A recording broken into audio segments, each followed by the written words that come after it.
Folks, Black Star Network is here. Hold no punches! I'm real revolutionary right now. Black power. Support this man, Black Media. He makes sure that our stories are told.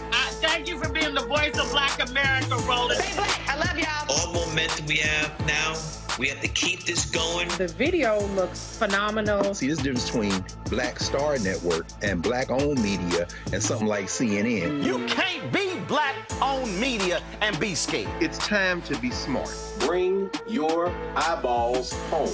You dig?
Today is Friday, September 27th, 2024. Coming up on Roland Martin Unfiltered, streaming live on the Black Star Network.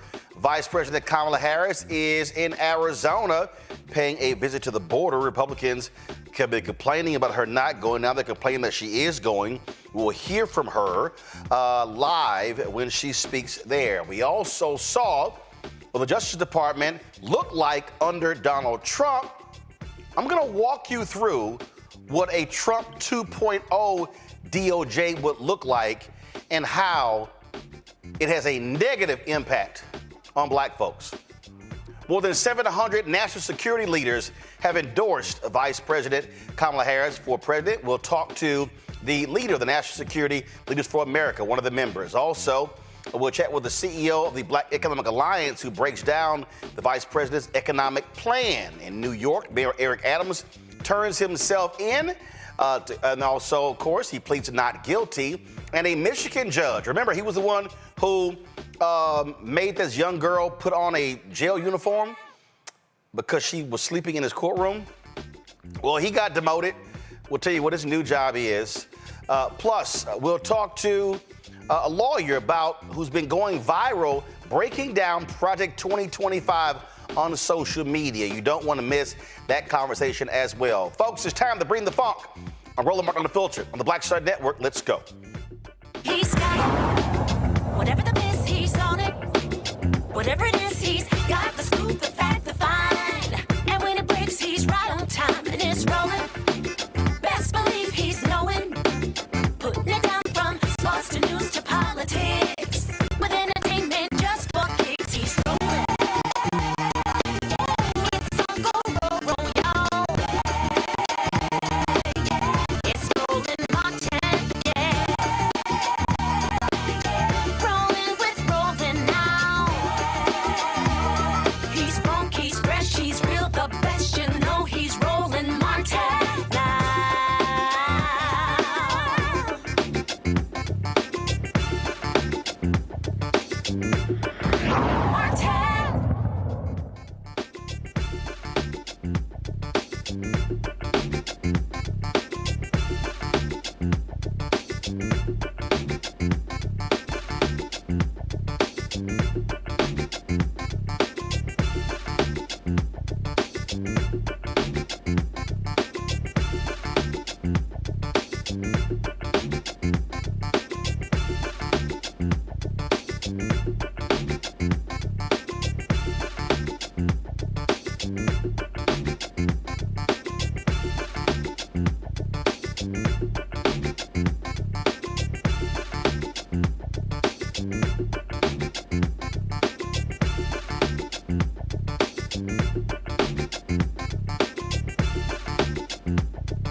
Hey, folks, Roland Martin here for the time of the Black Star Network. Some breaking news literally just came in moments ago. The Justice Department, they are suing Alabama for violating the federal law prohibition on systematic efforts to remove voters within 90 days of an election. This press release literally just dropped about 10 or 12 minutes ago.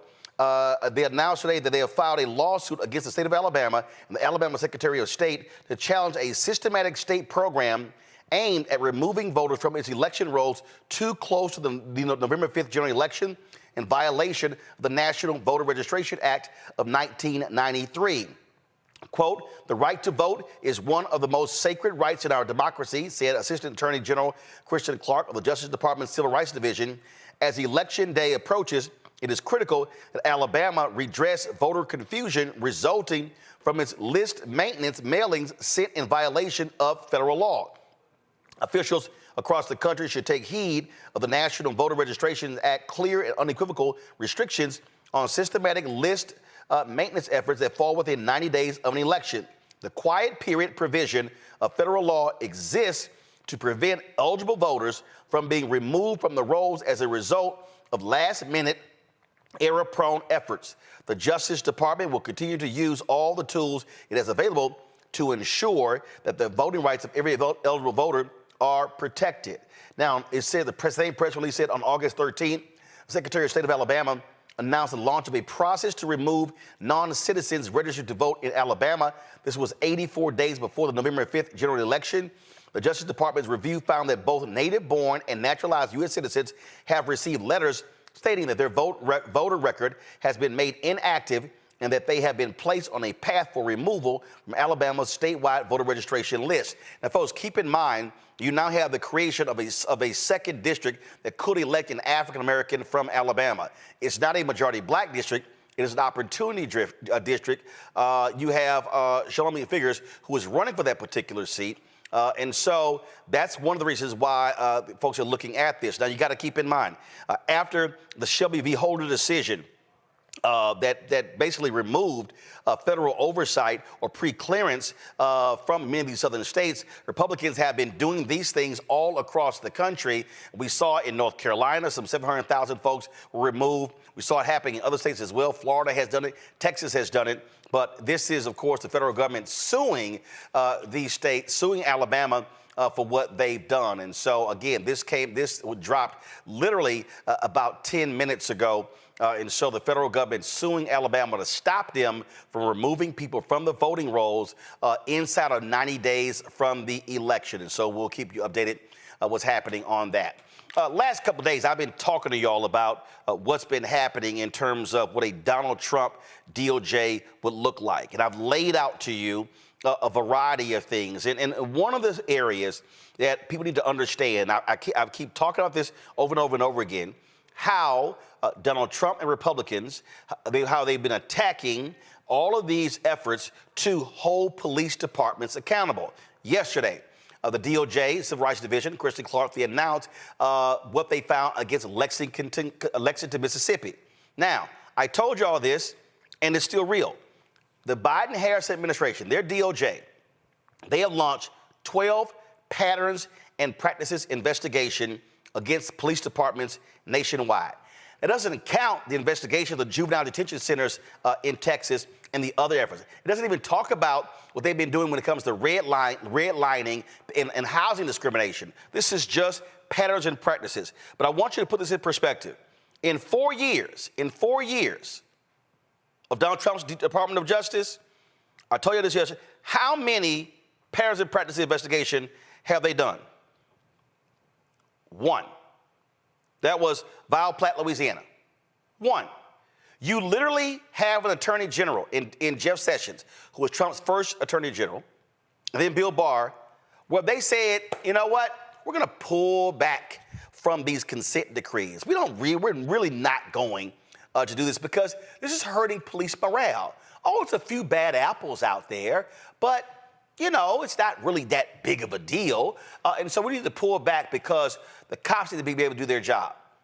He and Barr complained about in the post-George Floyd world, this was just too much, and police were getting criticized, and they were being held accountable, and so that just simply wasn't fair. Y'all, that's real. And so if you think that that's what Donald Trump's Department of Justice looked like the first time, what the hell you think it's going to look like the second time? Remember, Baltimore had a consent decree that the federal judge is about to approve. Trump gets in, Sessions tries to get rid of the consent decree. And the federal judge in the city of Baltimore said, absolutely not. They didn't like the consent decree that was against the Chicago Police Department. In fact, Jeff Sessions, and I'm going to play it later, literally complained about that, saying, well, this just wasn't right. I mean, we need more police in Chicago. He wasn't standing up for civil rights. He wasn't standing up for regular, ordinary people. Jeff Sessions was literally saying we should be doing more to protect the cops as opposed to the citizens, and he was giving lip service. And I'm going to show you several documents and play some video. I'm going to bring in my panel right now. Christy Lopez, a professor at Georgetown Law School. Samuel Simgawe, founder of Mapping Police Violence in Los Angeles. Renee Hall is the national first vice president for the National Organization of Black Law Enforcement Executives. Noble, she is the former police chief in Dallas. Glad to have all three of y'all are here. Before we start, this is literally what Jeff Sessions had to say about how police, they've just been undermined all across the country. We've undermined the respect for our police and made oftentimes their job more difficult.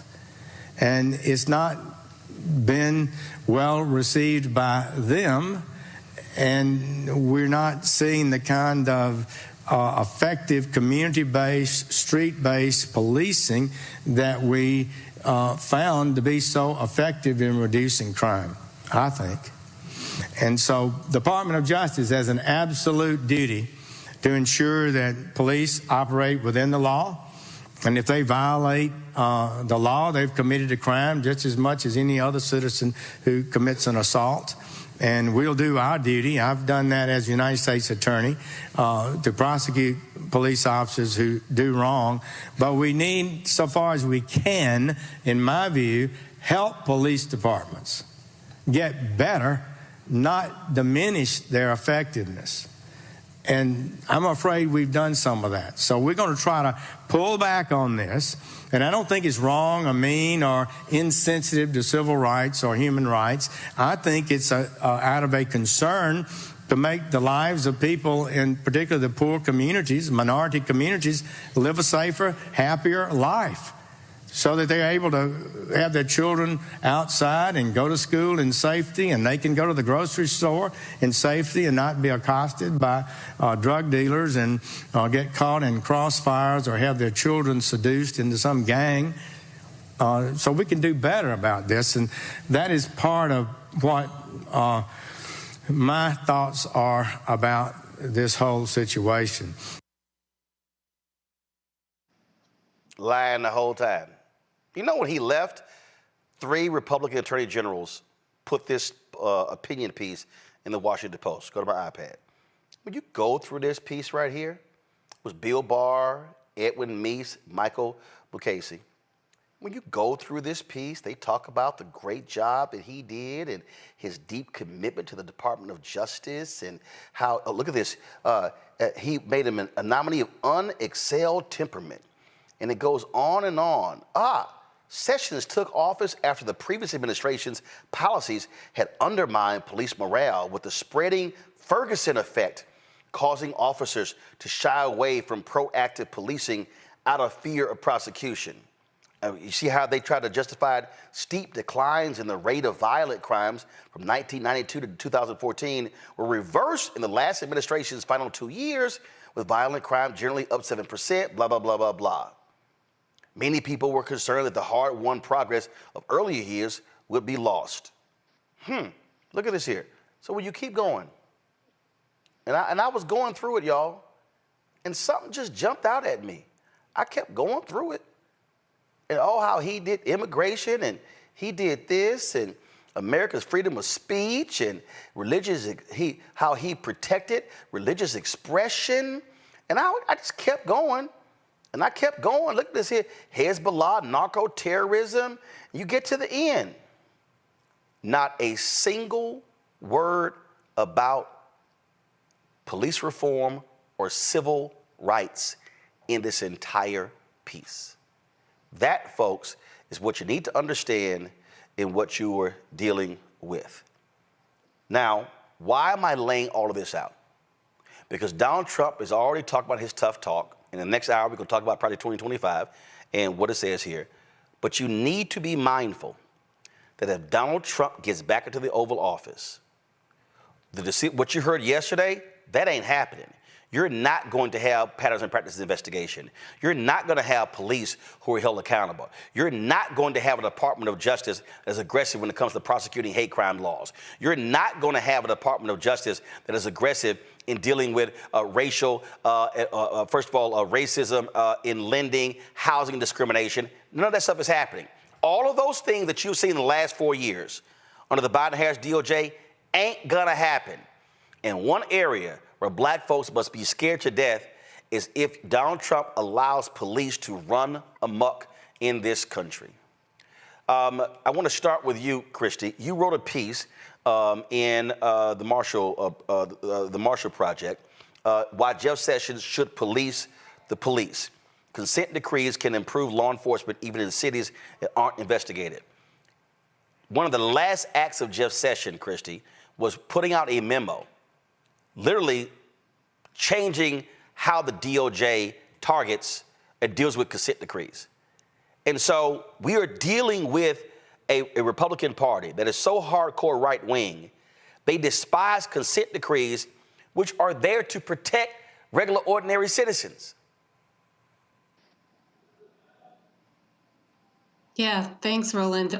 It's exactly right. Consent decrees are hardly radical documents. All they do, they're documents that say, hey, we found that you're violating the Constitution and violating people's rights and people are getting hurt and killed. And so this is a plan for you to violate or to actually follow the law. You know, it is a pro-rule of law document. And one of the things that was so not ironic, but telling about Jeff Sessions is that he couched much of what he said in this rhetoric of states' rights, which I think is chilling enough coming from Jefferson, Beauregard, Sessions. But he was trying to say that the federal government shouldn't be going in and telling police what to do, that the states should do that. And yet, after he insisted that the Civil Rights Division retreat from the consent decree negotiations in Chicago, the Illinois Attorney General stepped in to continue those negotiations and to reach a consent decree. And he actually made the Department of Justice file an opposition to what the state was doing. So this isn't about any sort of, principle or, higher sort of commitment to the rule of law. It's just about not wanting to rein in the police and letting them do. He wants to let them do what they want. And we know that Trump feels the same way, and we can expect that the next administration would be much worse than the last one. Renee, what jumps out here is that the reason the federal government is so important here is because of oversight.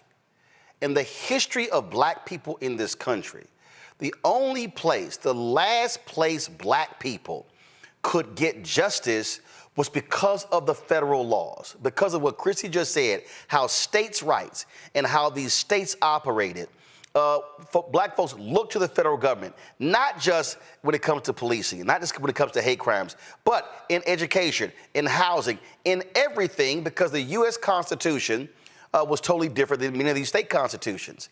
So, but when you have individuals who are giving this states' rights rhetoric, who do not want the DOJ to have a firm hand, that should scare to death regular, ordinary citizens, because if left to their own, up to their own devices, we're going to see more Lexington, Mississippis all across the country. And we know about the patterns and practices investigation and the consent decrees that have been in Cleveland, that have been in Chicago, that have been in Philadelphia, that have been in New Orleans, and on and on and on. Thank you, Roland. What I would like to say is I grew up in the Detroit Police Department, and we had a consent decree for more than 13 years. And what I will tell you about a consent judgment is that it requires a police department to be constitutional. It requires a police department to ensure that the community is thought about. And I think what I need to deny here or refute is the fact that a consent decree somehow limits officers' ability to do their job. And none of that exists. It requires officers to do their jobs constitutionally and make sure that when they do their jobs, that they're taking the consideration of individuals, because there is dignity in authority. And that's what a consent decree actually requires of a police department. What I will say is that under the Trump administration, when you say you're going to unleash law enforcement or give law enforcement total power and authority, power corrupts and absolute power corrupts absolutely. So no one should have absolute authority and no one should be above the law. What the requirement is in this country and leaders in law enforcement want is to make sure that we focus on the safety of our officers and the safety of our community, and they're not mutually exclusive. We want to make sure that everyone has an opportunity to have an encounter. Everyone needs to have the opportunity to call on law enforcement if there is a concern. But they also need to have the right that when law enforcement shows up, that they show up ethically, integral, and with the utmost respect, even when they're showing up to take someone to jail. And I think that when we continue to perpetuate the thought that police officers will have this ultimate authority and that there's some level of corruption in that, we put officers at risk as well.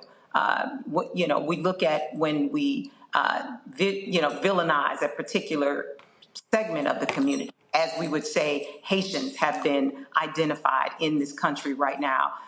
Haitians are ultimately Black people. So we're victimizing these individuals by placing them in harm's way, but we're also victimizing police officers because the perception is when you run across someone who is Haitian, or am I Haitian?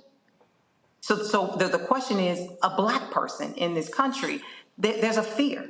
So not only is that Black person, that Haitian person at risk, so is that officer, because now the perception is it's me versus you. So what I think that happens when we unleash these unfettered, untethered voices about what law enforcement should look like, or no consent judgment, or no holds upon what police are able to do, transparency and accountability, that we're creating an unsafe environment for everyone.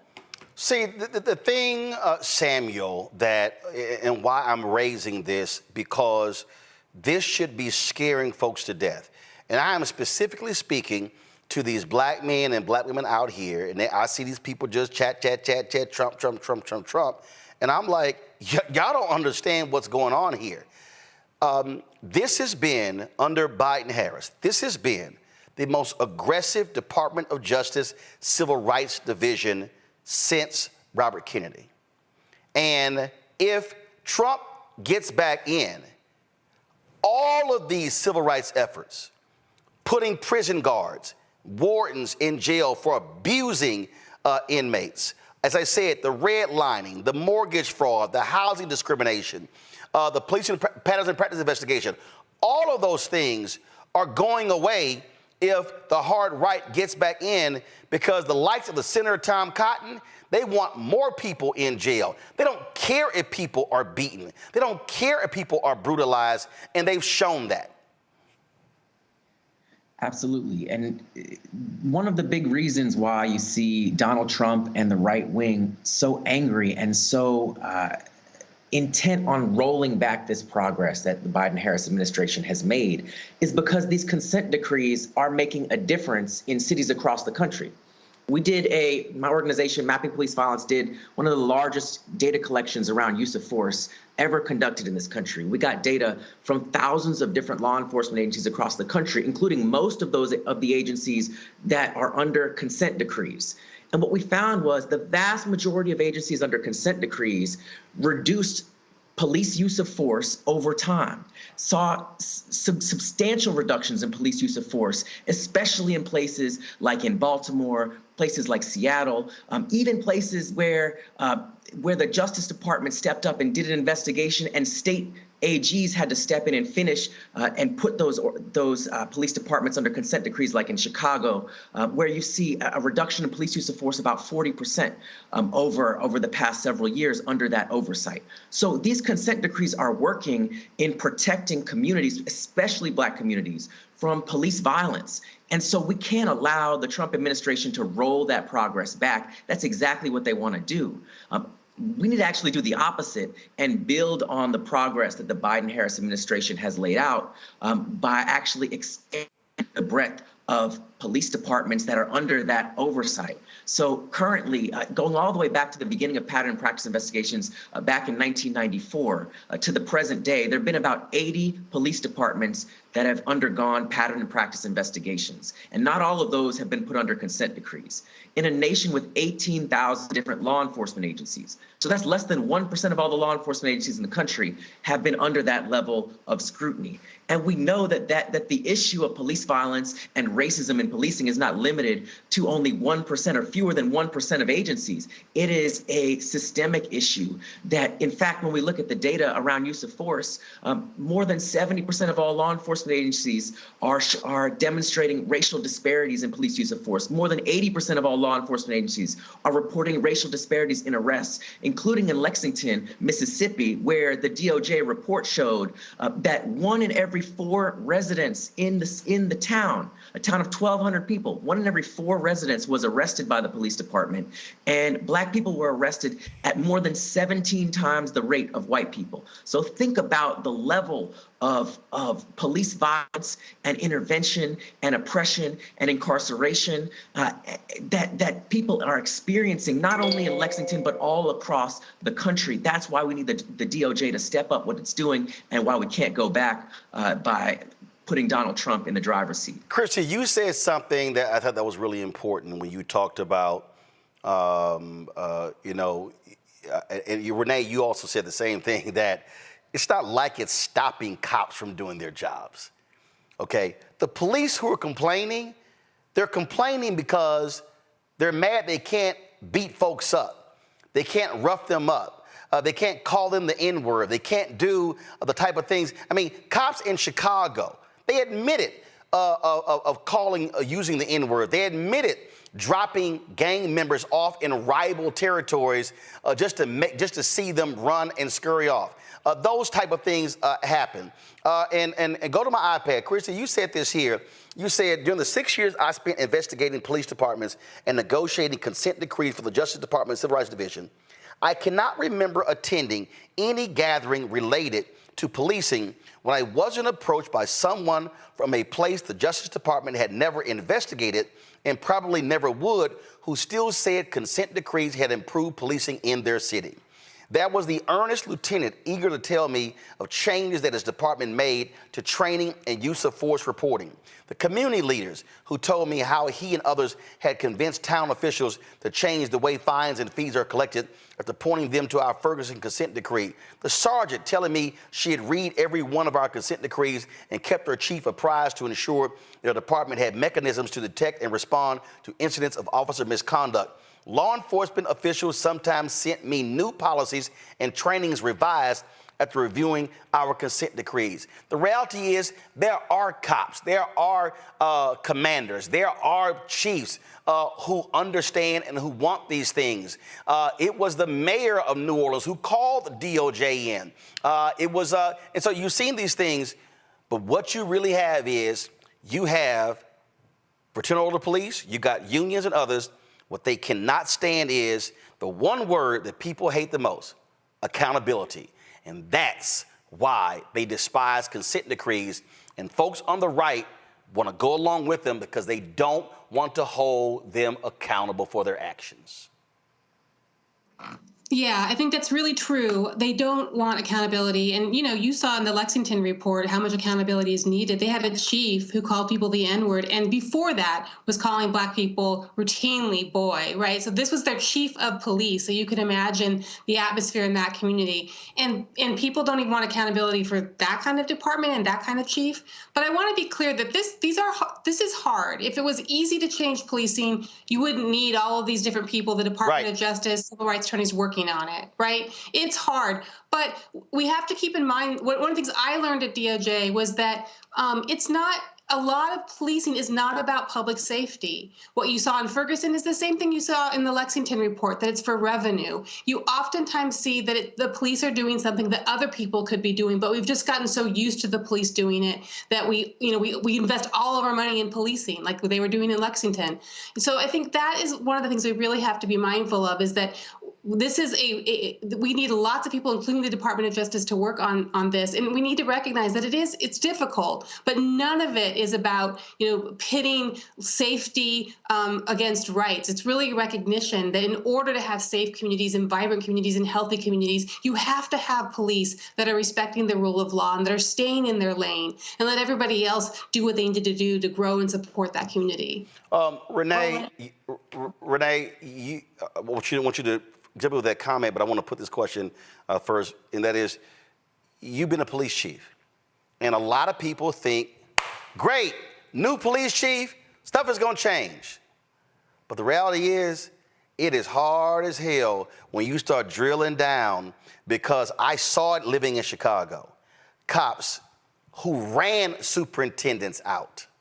I've seen other cities where police officers, oh, hell no, we're going to oppose every single thing. I've talked to police chiefs who have been frustrated that even though they have this lofty title, they actually can't turn this battleship around because of massive resistance of people who do not want to do the right thing by its citizens. Go ahead.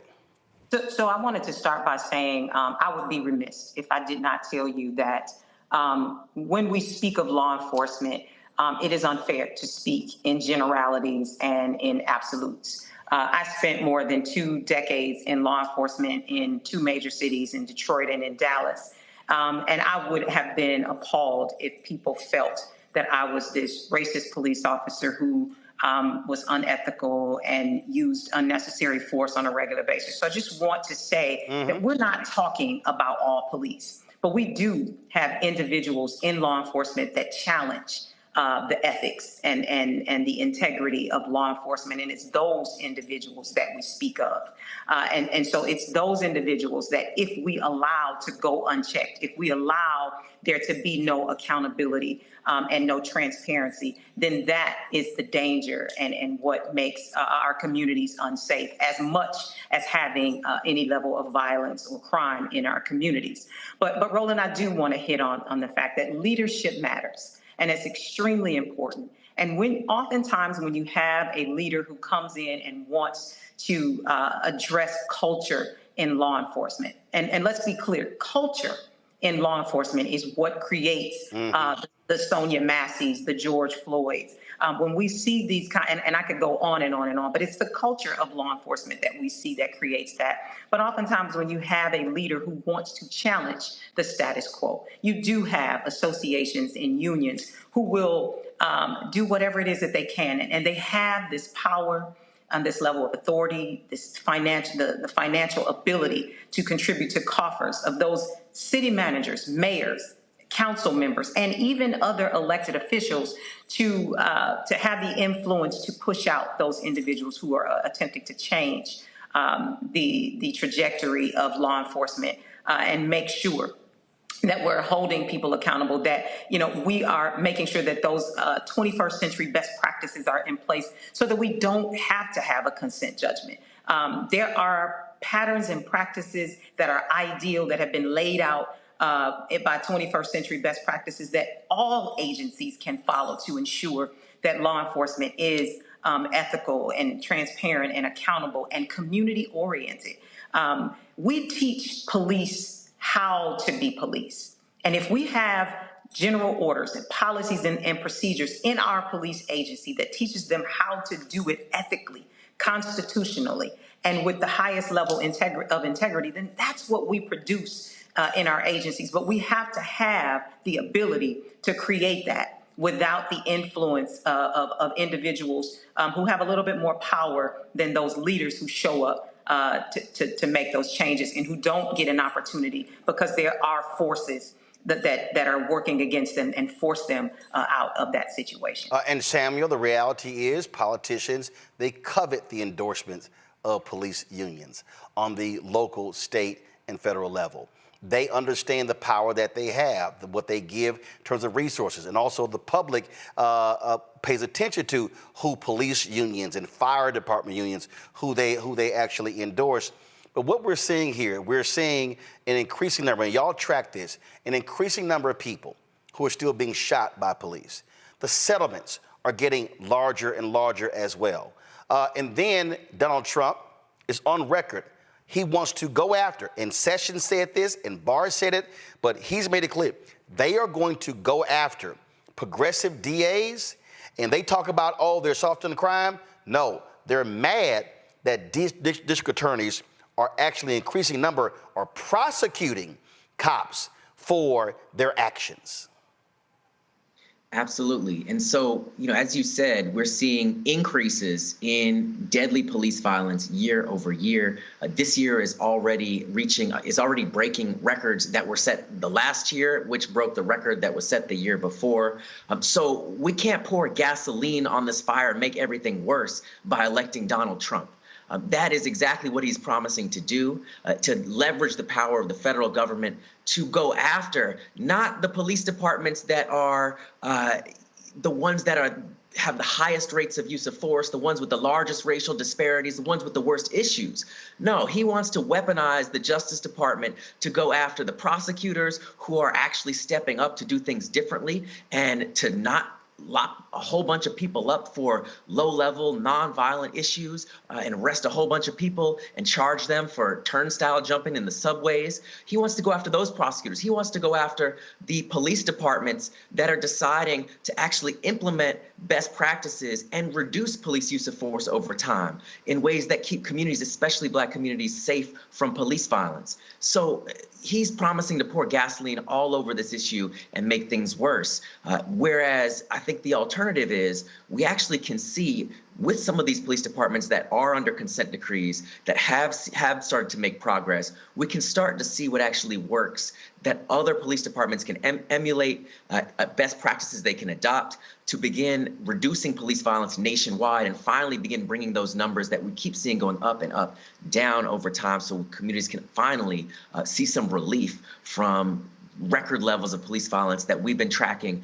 And it's important to note that, while we talk about record levels of people who are being shot and killed by the police, for every person killed by the police, what we've also found is that there are more than 300 additional people who are impacted by non-fatal police use of force and violence. So this issue is way bigger than often gets reported. And for every person who experiences police violence or use of force, there are hundreds more who are arrested, who are disrespected, who are unfairly and unlawfully incarcerated. So this is something that touches so many people's lives. And so this is where the federal government can really step up and continue to lead in making progress in addressing this issue rather than going back to the types of policies we saw under the Trump administration that was encouraging the worst impulses of law enforcement across the country. Final comment from Christy and Renee. Samuel touched on that. Christy, you first. Are you concerned with what you have heard from Donald Trump, that if he beats Vice President Kamala Harris, that that spells doom and gloom for the DOJ Civil Rights Division that you spent so much time working for? Yeah, I wish I was exaggerating, but I really do think it could be the end of the Civil Rights Division as we know it. And I don't say that lightly. There was great damage done under Sessions and the first time that Trump was president, but he's vowed to actually move people out of Civil Rights Division, have them do other things. And I don't think he's playing. On the other hand, you have right now, DOJ is really learning and building on the lessons they've learned over the years and making these consent decrees better. And so I really, they're just on the verge of really a breakthrough, and to go back to something that could really put us back 50, 100 years is really killing to me.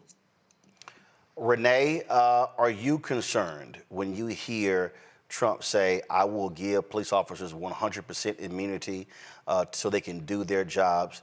So when you hear what he has to say, when you look at Project 2025, does that scare you in terms of, hey, this guy's saying, I'm going to give free license to road cops to go out there and do whatever the hell they want and not face any retribution?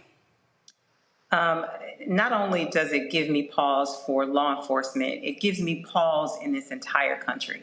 When I listen to an editor-in-chief use the N-word on a national radio station, when I see a representative in our congressional, in our Congress say send Haitians back to their dirty, filthy country. When I hear the racist rhetoric that comes out of the individuals' mouths, I'm concerned about this entire country, in addition to having individuals who violate policies, procedures, law when it comes to policing in our communities, to have unfettered access to do whatever it is that they want within our communities and not have to answer for it. Anyone would be concerned. And like I said before, I started with power corrupts, and absolute power corrupts, absolutely. Renee Hall, Christy Lopez, Samuel Sengawe, I appreciate all three of y'all joining us on the show. Thanks so much. Thank you. Folks, going to a break. We'll be right back. Roland Martin Unfiltered, right here on the Black Star Network. He told us who he was. Should abortion be punished? There has to be some form of punishment. Then he showed us. For 54 years, they were trying to get Roe v. Wade terminated, and I did it, and I'm proud to have done it. Now Donald Trump wants to go further with plans to restrict birth control, ban abortion nationwide, even monitor women's pregnancies. We know who Donald Trump is. He'll take control. We'll pay the price. I'm Kamala Harris, and I approve this message. Bob and I both voted for Donald Trump. I voted for him twice. I won't vote for him again. January 6th was a wake-up call for me. Donald Trump divides people. We've already seen what he has to bring. He didn't do anything to help us. Kamala Harris, she cares about the American people. I think she's got the wherewithal to make a difference. I've never voted for a Democrat. Yeah. The choice is very simple. I'm voting for Kamala. I am voting for Kamala Harris. In 2016, Donald Trump said he would choose only the best people to work in his White House. Now those people have a warning for America. Trump is not fit to be president again. Here's his vice president. Anyone who puts themselves over the Constitution should never be president of the United States. It should come as no surprise that I will not be endorsing Donald Trump this year. His defense secretary. Do you think Trump can be trusted with the nation's secrets ever again? No. I mean, it's just irresponsible action that places our service members at risk, places our nation's security at risk. His national security advisor. Donald Trump will cause a lot of damage.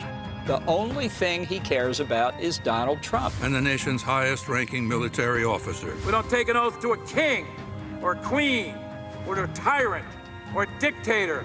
And we don't take an oath to a wannabe dictator. Take it from the people who knew him best. Donald Trump is a danger to our troops and our democracy. We can't let him lead our country again. I'm Kamala Harris, and I approve this message. IVF is a miracle for us because it allowed us to have our family. After having my daughter, I wanted more children, but my embryo transfer was canceled 8 days before the procedure. Donald Trump overturning Roe v. Wade stopped us from growing the family that we wanted. I don't want politicians telling me how or when I can have a baby. We need a president that will protect our rights, and that's Kamala Harris. I'm Kamala Harris, and I approve this message. Here's a 78-year-old billionaire who has not stopped whining about his problems. Oh, she had a big crowd. Oh, the crowd. This weird obsession with crowd sizes. It just goes on and on and on.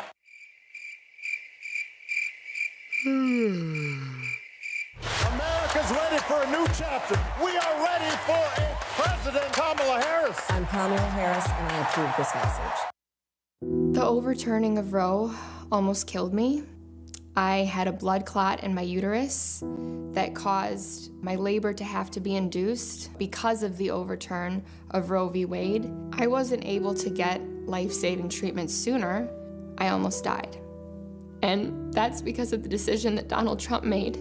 I was able to get Roe v. Wade terminated, and I'm proud to have done it. The doctors and nurses were afraid that if they treated me in the incorrect way, that they would be prosecuted for that. And that's appalling. Donald Trump says that women should be punished. Do you believe in punishment for abortion? There has to be some form of punishment. For the woman? Yeah. I believe that women should have reproductive freedom to make the choices about their own bodies. 4 more years of Donald Trump means that women's rights will continue to be taken away one by one by one by one. This has to stop because women are dying. I'm Kamala Harris, and I approve this message. Kamala Harris has never backed down from a challenge.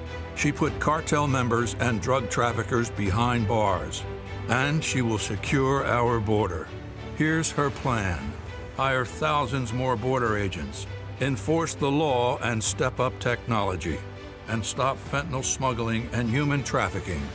We need a leader with a real plan to fix the border, and that's Kamala Harris. I'm Kamala Harris, and I approve this message. Hey, what's up? It's Sammy Roman. Hey, it's John Murray, the executive producer of the new Sherry Shepherd Talk Show. It's me, Sherry Shepherd, and you know what you're watching, Roland Martin Unfiltered.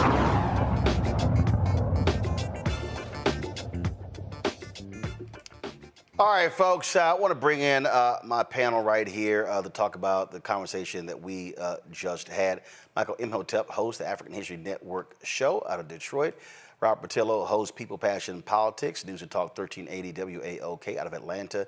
And Jelanda Jones, state representative and lawyer out of Houston. Robert, I'll start with you. I've been talking all the weekends. I've been specifically talking to black men and also these black women out here talking Trump. And I'm like, y'all can be foolish with y'all talk all y'all want to, but it's gonna be hell for black folk. It's gonna be hell in black communities because he is going to unleash thugs with guns and badges to do whatever they want to and make it clear, y'all don't have to worry about a thing. We're gonna look the other way. Well, I think it's very clear if you just look at Project 2025. They lay out exactly what they're going to do. This is the first time in history that we don't have to guess what an administration will do. We have a full playbook on it. And just look at what happened with Clay Higgins in Congress yesterday or a couple of days ago. When you were talking about in this way about Haitian Americans, I'm Haitian American, so I take it personally. These people have no respect for black folks. They can't tell the difference between a African American, a Haitian, Nigerian, or anything else. They only see black and only see us as being someone that they need to control and destroy. And when you say you're going to pardon the January 6th protesters, you're going to pardon police officers who are convicted of excessive force, you're going to withdraw from consent decrees, you're going to make it easier for police officers. Just play the clips of Donald Trump talking to police organizations when he says, I want you to rough them up a little bit as they're getting into the car. Well, don't cradle their head when you're pushing them down. Use a little bit of extra force. But meanwhile, when he's getting arrested, he's in a black car. He's walked into his own private entrance. He takes a photo. He goes out. He doesn't want the same treatment for himself that he's prescribing for African-American men around the country. So for the people saying, well, Kamala is a cop or this, that, and the other, just look at Project 2025 and see exactly what they have planned for him. And don't just say you want the lesser of two evils. You have to understand that one side is legitimately evil. Then there's a reason that you have white supremacists supporting him. If you want to know who someone is, look at the company they keep. You're going to see a lot of Confederate flags at those Trump rallies that you're not going to see at the Kamala Harris rallies. It's real clear here, Michael, what's going on here. And the reason I think we have to keep raising this point is because we got to remind folk, some of the people can be hollering, oh, man, I had money in my pocket. Yeah, you might have had money in your pocket, but there was some other folks getting beat upside their head because of this fool. Absolutely, Roland. I'm glad you're talking about this and putting this all together. One of the reasons why you had money in your pocket was because of the $1.9 trillion American Rescue Plan, which gave you $1,400 stimulus checks and gave you the child tax credit, which lifted 1 million black people, 1 million black children out of poverty. And that was passed by Biden and Harris through a Democratic Congress and Democratic Senate, and no Republicans in the House or Senate passed that bill. So you need to understand how this actually works, okay? Secondly, I'm glad you mentioned Jefferson Beauregard Sessions, because not only did Jeff Sessions do that speech and say they need to take a hands-off approach to policing, and he was Donald Trump's first attorney general. He also, you mentioned him trying to back out of the Baltimore consent decree. He also tried to back out of the Chicago consent decree as well, which was being put in place right when Trump took over, when he won in 2016. Something else that Jefferson Beauregard Sessions did that does not get talked about a lot is President Obama in 2013 put together the National Commission on Forensic Sciences. And this was designed, he brought together experts in the field, and this was designed to reduce the number of people who are wrongfully convicted based upon bad science, bad forensics, and convicted and also put on death row. Jefferson Beauregard Sessions disbanded this commission when he became Attorney General because he said it was not necessary. Okay, and we know that African Americans disproportionately make up the people on death row, like Marcellus Williams that we just saw a few days ago be executed. Okay, so and you talked about the Department of Justice in Project 2025. One of the things that Project 2025 wants to do is to disband the Department of Justice. Right. But the Department of Justice was created in 1870 largely to protect the new rights given to African Americans. We're actually going to talk in the next hour about Project 2025. Let me quickly go to Jolanda here. Jolanda, again, Donald Trump is a threat to any community because he is going to allow law enforcement to do whatever they want. He said it, and if we thought they only investigated one police department the first time, they ain't looking at nobody if he wins again. They just gonna let them do whatever they want. Well, and that's true. So that's why we need the Justice Department. That's why we need the Department of Education. But Project 2025 talks about increasing policing. Okay. When we have a whole bunch of police in black neighborhoods, we are getting locked up. Donald Trump, if you'll recall, was a big supporter of stop and frisk, which before this racist Supreme Court that Donald Trump packed, stop and frisk was determined to be unconstitutional. Donald Trump wants to take away money that would go to social programming. Social programming for, to help lower black folks not having opportunities to get the police out of their lives. No. He said clearly he will withhold money from any city that does not institute stop and frisk. But you just made my point for me. Okay, that's happening in Texas where we won't even expand Medicaid because it comes from Democrats and they want for people to be suffering health-wise. So it's the same sort of thing that they're doing with denying access to health care with the police. As I said before, some communities have the police who protect and serve. In other communities like us, like black people, so we need to just say it, where the police harass us, violate our civil rights, over-incarcerate us, sentence us longer than they sentence white people, kill us for things that they give probation to white people for, and that is what he is going to do. And so I don't care if somebody else has more money in their pocket, and the money they had in their pocket probably came from the Obama administration, but I don't feel like going there right now. And, if I'm fine, that's not okay. I need for all of us to be okay. I'm the mother of a black man. I have black nephews. And not that the police don't kill black women. Look at Sandra Bland. But black men are targets. And so if you have black kids, you need to be worried about Donald Trump.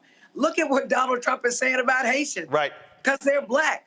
I mean, we don't need to guess what he's going to do. Right. Project 2025 tells us what he's going to do, and he's exercising it. Actually, last night, I actually played a video from his website where he actually said it himself. So even when he disavows Project 2025, he actually said it for himself. Hold tight that, because we're going to actually pick up on that in the next hour when we talk about Project 2025. I do want to talk about this here. The Ukrainian leader, President Zelensky, was in town. He met with Democratic leaders last couple of days. Today, he was at Trump Tower meeting with that idiot Donald Trump.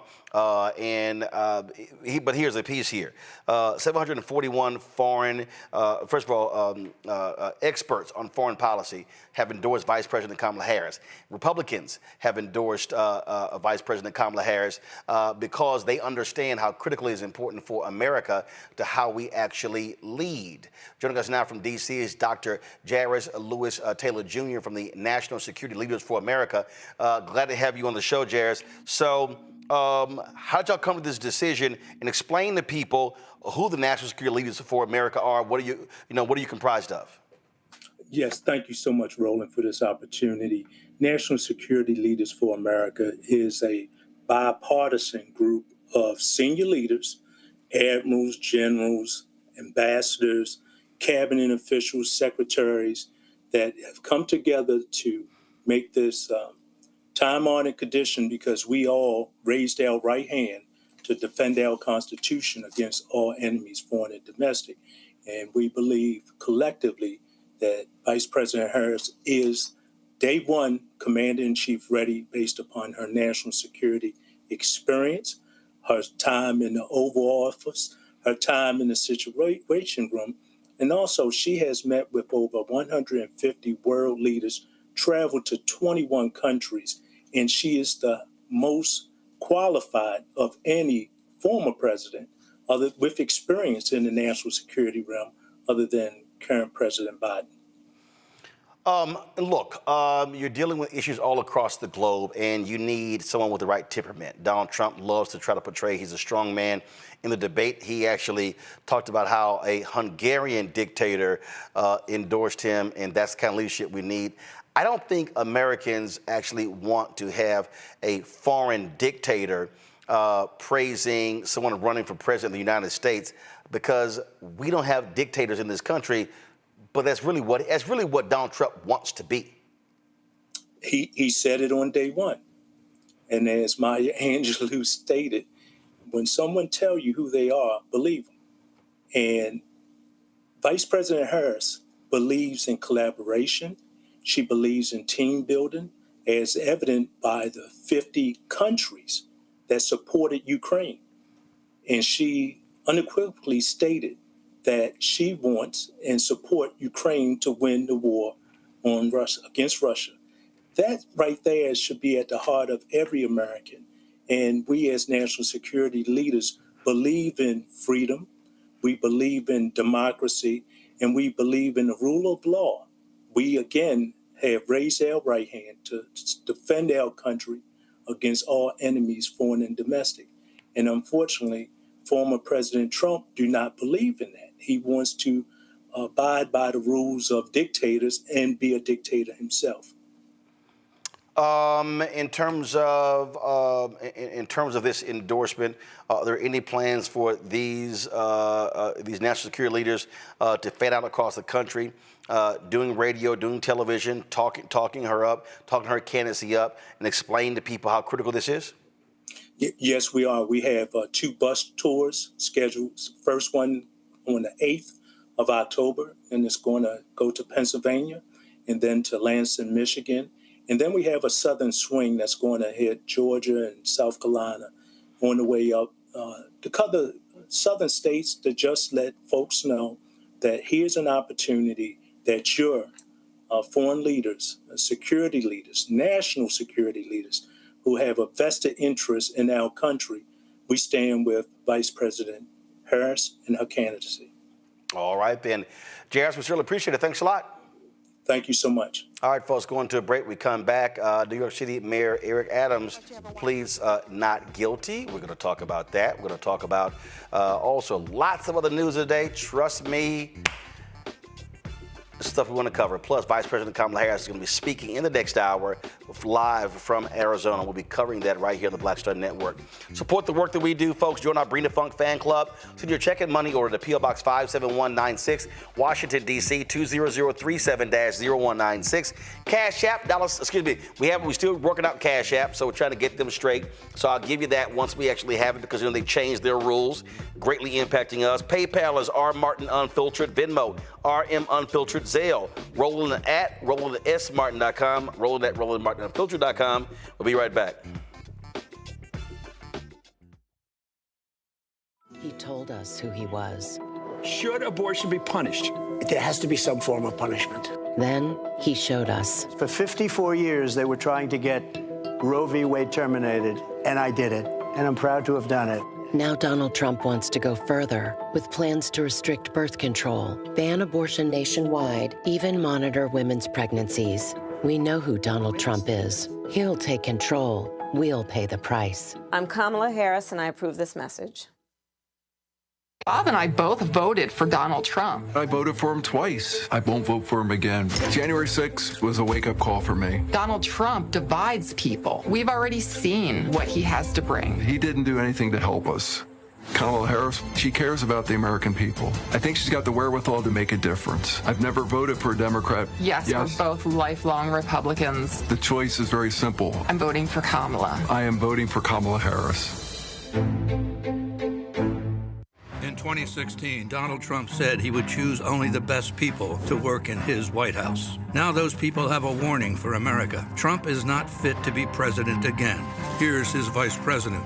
Anyone who puts themselves over the Constitution should never be president of the United States. It should come as no surprise that I will not be endorsing Donald Trump this year. His defense secretary. Do you think Trump can be trusted with the nation's secrets ever again? No. I mean, it's just irresponsible action that places our service members at risk, places our nation's security at risk. His national security advisor. Donald Trump will cause a lot of damage. The only thing he cares about is Donald Trump. And the nation's highest-ranking military officer. We don't take an oath to a king or a queen or to a tyrant or a dictator. And we don't take an oath to a wannabe dictator. Take it from the people who knew him best. Donald Trump is a danger to our troops and our democracy. We can't let him lead our country again. I'm Kamala Harris, and I approve this message. IVF is a miracle for us because it allowed us to have our family. After having my daughter, I wanted more children, but my embryo transfer was canceled 8 days before the procedure.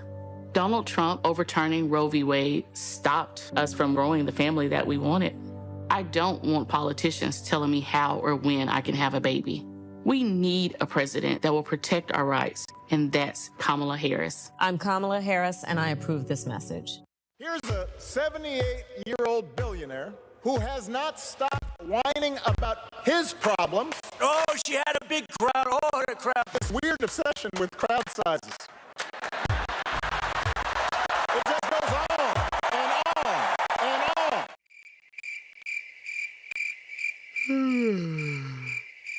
America's ready for a new chapter. We are ready for a President Kamala Harris. I'm Kamala Harris, and I approve this message. The overturning of Roe almost killed me. I had a blood clot in my uterus that caused my labor to have to be induced because of the overturn of Roe v. Wade. I wasn't able to get life-saving treatment sooner. I almost died. And that's because of the decision that Donald Trump made. I was able to get Roe v. Wade terminated, and I'm proud to have done it. The doctors and nurses were afraid that if they treated me in the incorrect way, that they would be prosecuted for that. And that's appalling. Donald Trump says that women should be punished. Do you believe in punishment for abortion? There has to be some form of punishment for the woman. Yeah. I believe that women should have reproductive freedom to make the choices about their own bodies. 4 more years of Donald Trump means that women's rights will continue to be taken away one by one by one by one. This has to stop because women are dying. I'm Kamala Harris, and I approve this message. Kamala Harris has never backed down from a challenge. She put cartel members and drug traffickers behind bars, and she will secure our border. Here's her plan. Hire thousands more border agents, enforce the law and step up technology, and stop fentanyl smuggling and human trafficking. We need a leader with a real plan to fix the border, and that's Kamala Harris. I'm Kamala Harris, and I approve this message. Hey, what's up, y'all? I'm Devon Frank. I'm Dr. Robin B., pharmacist and fitness coach, and you're watching Roland Martin Unfiltered.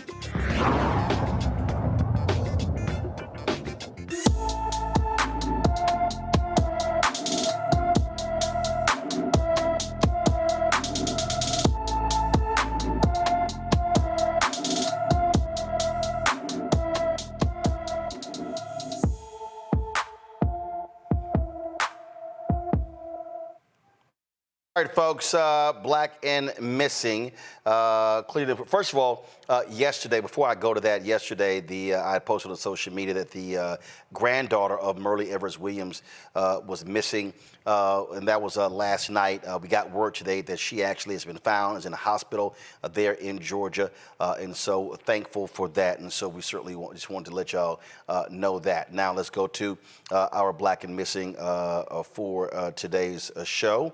First and foremost, folks, Malia Bouton. has been missing from her New Iberia, Louisiana home since August 16th. The 17-year-old is 5 feet tall, weighs 120 pounds, with black hair and brown eyes. Anyone with information about Malia Bouton should call the New Iberia, Louisiana Police Department at 337-369-2306, 337-369-2306. Well, New York City Mayor Eric Adams today pled not guilty to federal corruption charges after prosecutors accused him of using his power and influence to garner free trips, luxury hotel stays, and questionable campaign donations. Magistrate Judge Catherine Parker released Eric Adams after the hearing, but ruled he could not contact anyone involved in the indictment's allegations. The mayor will continue routine business contacts and communication with family members. The judge also allowed Adams to keep his passport. Adams has denied wrongdoing and said that he doesn't plan to resign. Let's go to Michigan, where a judge who handcuffed a teenage girl after she fell asleep during a school trip to his courthouse, well, he's been bumped down. Judge Kenneth King was temporarily suspended from courtroom duties in August after ordering 15-year-old Eva Goodman into jail clothes and handcuffs for having a bad attitude and falling asleep while on a visit to his Detroit courtroom. The judge also threatened the girl, whose mother said she was tired because they do not have a permanent address. He threatened her with juvenile detention. Well, King was ordered to undertake social emotional training by the chief judge. He has returned to work, but instead of handling key hearings in major felonies, he's now handling speeding tickets. Sounds fair to me, Michael. Yeah, it does. You know, Roland, this was a big story here in Detroit. A lot of people were furious from all walks of life. WXYZ Channel 7 did a lot of coverage on this. I'm reading an article right now from the Detroit Free Press. And Judge Kenneth King was defiant. Even when he was interviewed by Channel 7 and other news outlets, even when more information came out, the child's mother was interviewed and basically was in tears and talked about the fact that they were in between homes, et cetera, and the child was tired. And it's one thing to try to maybe put somebody on a diversionary track. And this is the argument that Judge Kenneth King was making. But this just went way too far. To have her handcuffed, et cetera, this just went way too far. And I think it was an abuse of power. So he deserves to be demoted. This is what happens when you have arrogant judges who think they can do whatever they want to do, Jolanda. Yeah, so I am a criminal defense lawyer, so I'm before judges all the time. Just like we need a president with a good temperament, we need the same with judges. The problem I have with him, and let me get to the end of the question first. Yes, he should absolutely be demoted, but these kids were there visiting on a field trip. So it's not like the kid was really in court and was defiant when the kid was facing charges. So it was an abuse of power. I think the fact that he's being defiant even now scares me that he's on the bench because, again, this kid didn't do anything. I want to get back to Eric Adams just for a second. He absolutely should plead not guilty. Again, I'm a criminal defense lawyer. One, the government... Girl, we know you're a criminal defense lawyer. You ain't got to keep saying it. First of all, you can indict a ham sandwich almost anywhere, right? The government always comes with the most incendiary, strongest words against you. And testimony by a co-conspirator alone is insufficient as a matter of law everywhere to convict you. And as an elected official also, I literally can't take every meeting with everyone that wants to speak with me, with everyone who wants something from my office. We rely on our staff to talk to people, and we rely on our staff to come back and tell us what happened, what transpired. So even if something did happen, something illegal campaign-wise, and again, the same thing is true on your campaign staff, they can come to you and lie to you and tell you things. Or they can say, and so in any case, I think that he needs to do exactly what he's doing. He needs to let the legal process run itself. And I think the legal process is run itself with Judge King. And I really don't think he should be on the bench because he still doesn't get it. Got because it. Right, okay. Robert. Well, as somebody who recently ran for judge, I can tell people you need to pay attention to your local judicial elections. We pay a whole lot of attention on Trump versus Kamala on the national level. We absolutely should be doing so. We pay a lot of attention to the Senate balance, what's going on, and abortion rights and those sorts of things.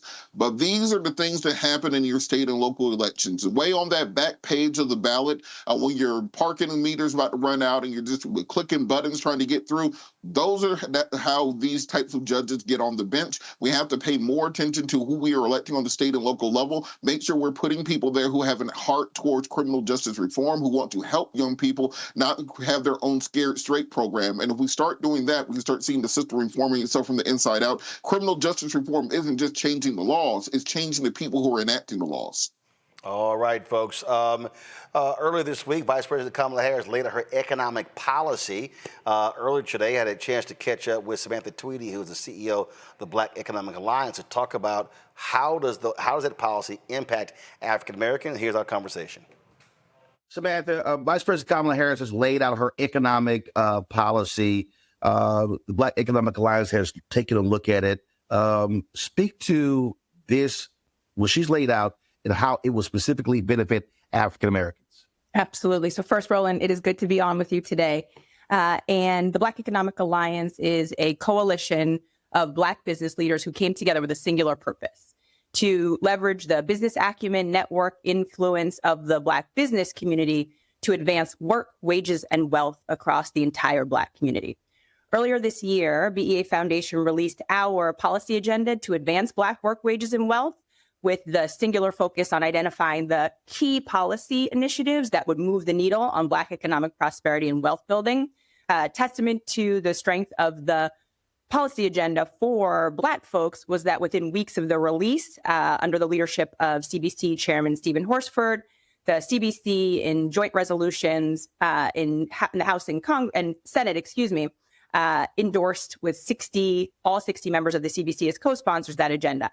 I give all of that background to say, when we look at VP Harris's opportunity economy and the agenda behind it, it is clear to us, full stop, that this is an agenda that is good for Black folks. What I want to get to in a minute is that while that is true, full stop, period, it's also an economy, it's also an agenda that is good for growing the entire American economy. So a couple highlights that we saw in her agenda, which were reflected in our Black work, wages, wealth agenda, things like creating more housing to own and to rent, more good-paying jobs, lowering costs. And we see that she's giving more than 100 million working and middle-class Americans a tax cut, including, importantly, $6,000 for new parents during the first year of a child's life, making housing more affordable by building 3 million new homes through a new home buyer tax credit, helping more Americans experience the pride of home ownership by providing up to $25,000 for a down payment on a first home, investing in American entrepreneurship, spurring 25 million new business applications in our first term, expanding the startup expense tax deduction from $5K to $50K for new businesses, and I can go on and on and on. The thing that's important to know here is that in addition to creating the policy agenda, we went out and we asked Black voters what those top economic issues are that matter to them for elected officials to prioritize, and these top to bottom: home ownership, renting and buying, being able to advance and expand access to capital for Black entrepreneurs, job and workforce development rose to the top every time. Now, as I mentioned, it's important, and I think when we talk about the context of this opportunity agenda and what it means for Black Americans, that we also call out that this is good for everyone. We have so much data that shows now that when we have an economic agenda like this, one that addresses the racial economic disparities across housing, access to capital, et cetera, what we see, and for example, in city data that came out that told us that if we had closed those kinds of economic disparities over just the last 2 decades, we would have added $16 trillion to the GDP. That's not just the Black GDP, right? That's not just the Black and brown GDP. That's the United States GDP. So the headline here is that this is an economic agenda that is very good for advancing Black economic prosperity and wealth building. And it's an economic agenda that's going to be good for business and grow the entire American economy. But how have you been drilling that down to the regular, average, ordinary brother or sister? And that's the issue that as I travel the country, I often hear folks say, hey, that's all great. That sounds all rosy, but I'm not feeling it. I'm not seeing it. It doesn't impact me. And so what are you doing to specifically communicate that to folks who ordinarily are not operating in Washington, D.C., in New York, who are not necessarily consumers of a lot of news? That's right. And that is so important. I mean, you say all the time here, right, Roland, that Black voters are not a monolith, number one. And number two, that we are going to, and Vice President Harris is going to need to, and every elected official is going to need to work for the vote. And that is going to be true so long as we are still at a place in this country where Black folks are at the losing end of a 6-to-1 racial wealth gap, where we're still looking at housing disparities that are as large as they were during Jim Crow. So we just want to make sure as a starting point that when we are talking to Black voters and with Black voters, that we are starting with that acknowledgement. Now, we just did polling, and important to call out that this polling happened once Vice President Harris was at the top of the ticket. So this is fresh and this is relevant. We did polling across the country with a prioritization on the battleground states that showed us that right now, economic issues are still top of mind for Black voters. And that's above immigration, national security, abortion, everything else. The other thing that the data found was that Black business leaders are the most trusted messengers on those economic issues. 13% more trusted than elected officials, 27% more trusted than celebrities. So what that said to us is that BEA, this nonpartisan coalition of Black business leaders, and all our network and allies need to be in direct conversation with voters right now around these issues. So in addition to running with the vice president and the campaign, we need to run alongside the vice president and the campaign, speaking directly from Black business leaders to voters. So we next week are launching, for this final stretch until Election Day, a direct voter contact program that's going to include both digital ads and text messages. Again, as you've been talking about here, Roland, the ads are great, but we have to be in conversation with voters. And that's what we'll be doing. So across Pennsylvania, Nevada, Georgia, North Carolina, and Michigan, where very importantly, the number of infrequent Black voters will be decisive margins of victory, both for Vice President Harris, and we should note too, Hakeem Jeffries becoming the first Black Speaker of the House. And so in all of those states and districts, we'll be having these conversations, leveraging the trusted messengership of the Black business community on the economic issues that we know will motivate Black voters most in this final stretch. Where are these digital ads running, and how many people are we talking about when you're talking about reaching them via text message? It's a perfect question. So we analyzed the infrequent Black voter numbers across states where we know that there are decisive margins of Black voters. So when we look across those 5 states, Georgia, North Carolina, Pennsylvania, Michigan, and Nevada, there are about 1.5 million infrequent Black voters. And from our prior cycles where we've done this kind of engagement with voters, what we know is that we can expect a 45% engagement rate. So what that gets us to is the ability to be in active conversation with 700,000 voters between now and Election Day. So we'll be running those ads, and we'll be doing that direct conversation through text messages where we can make sure that folks have the information they need to vote. We can respond to their questions, and we can provide them with this economic messaging that we know will mobilize and motivate. So you said the ads are running on platforms or directly in text messages? Digital ads and text messages. So we're going to do both strategies because we know that the impact is greater when we can run both, right? You know, you just think about when you've seen an ad on your digital, and then you get a message on your phone that's saying the same thing, right? That's reinforcing those messages. They only go further. And one thing I would say, I'm sorry, Roland, go ahead. So the digital ads are running where? What platforms are they running on? Oh, what platforms are they going to be running on? They're going to be running on YouTube and instead of other digital platforms that will vary a bit depending on geography, by us being able to break down where we know Black voters, particularly young male Black voters, are focused, given what we know is still the work that we need to do there to mobilize that critical voting bloc to be able to come through for Election Day. And the one other note I was going to make was we're all sitting here, so many of us, watching our phones blow up every day with text message after text message. But for the demographic of voters that we're talking about, that is not the situation. So we know that the text messages is an incredibly meaningful way to break through and get in that direct conversation with voters. Anything in person, anything on the ground? So we are doing this alongside organizations that are doing the kind of on the ground mobilization that we know is so critically important, doing what you say, Roland, sort of touching and feeling the voter. At this point, I think what we would all say is that all of it matters and all of it needs to happen. For us as the Black Economic Alliance, we see our highest and best use as being the messengers of those economic issues in ways that we know will break through. So we will be in all of these battleground states alongside our partners who are doing that on the ground voter reg, and we'll be doing the persuasion messaging around the economic issues. When we talk about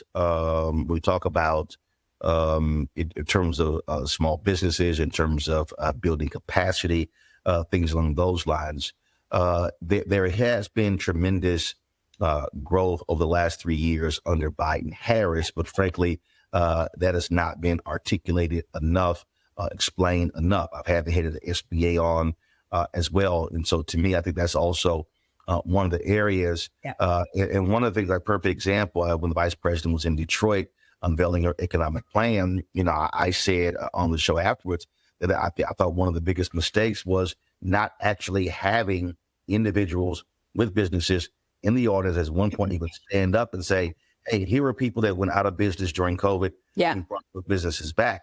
That's to me, that's also a constant, a missed opportunity in many of these states. I think that's right. And actually, that's why back in the spring, the Black Economic Alliance partnered with VP Harris on her economic opportunity tour, where we went with her to all of these same battleground states. We were with her together in Detroit, in Atlanta, and actually doing just what you're saying, Roland. We were sitting there, with audiences of small business owners and local community to be able to do just what you described, which was to help message the successes of the Biden-Harris administration, but also to make it real for folks. And so outside of all of those auditoriums, there would be fairs, where folks could actually go and sign up for these resources, learn more. And it was that economic opportunity tour that really led to the framing for this opportunity agenda that we now see Harris running on. What we said then, though, is that just talking about the track record wasn't enough.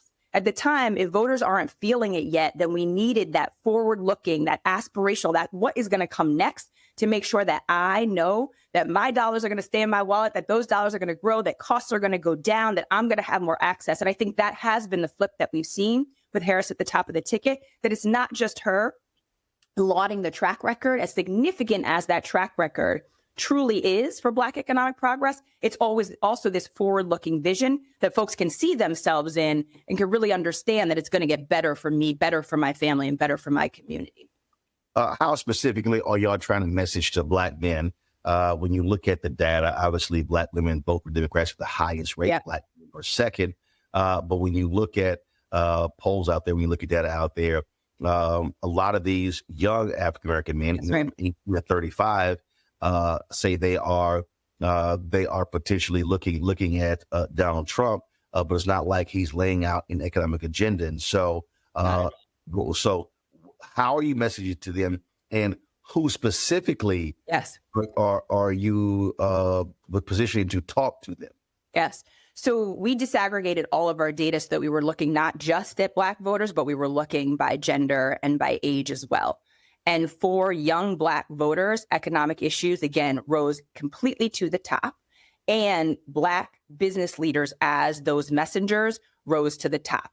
Then there were really helpful nuances once we looked, Roland, at the messaging and how you talk about these issues. So, for example, when you talk about lowering costs, which is important to all Black folks, what we saw with men was that talking about this within the context of wages was most persuasive, whereas when you looked at Black women, it said jump straight to lowering costs. And so we were able to learn those kinds of messaging nuances that are going to inform everything that we are saying as we're going out as this coalition of Black business leaders, talking specifically to young Black men. And that's what we have to do. We also have to know that our starting point needs to be to acknowledge the realities, right? If we just jump in, whether it's VP Harris or whether it's us as business leaders running alongside the VP in the campaign, and we start talking about what's coming next without talking about the current state, the pain, the structures, the actual issues that have been holding Black folks back when it comes to economic progress, then our messaging is going to fall on deaf ears. And so that starting point, that acknowledgement has to be the way to open up the door to every conversation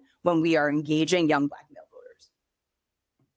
Last point, there are, 39 days left in terms of before Election Day. Early voting is already starting in some of these places. and it is going to be an election by the margins. You look at 2020, Georgia, Arizona, and if you look at even Michigan, you can throw in Pennsylvania, very slim margins. Obama won North Carolina by 14,100 votes. In 2008, North Carolina potentially is a state that is in play for the vice president this year as well. Rural voters, you talked about your text messaging campaign. Have you broken down the data in terms of those voters and what they want to hear? Because their concerns in rural North Carolina and rural Georgia are different than what's happening in larger cities. So speak to that.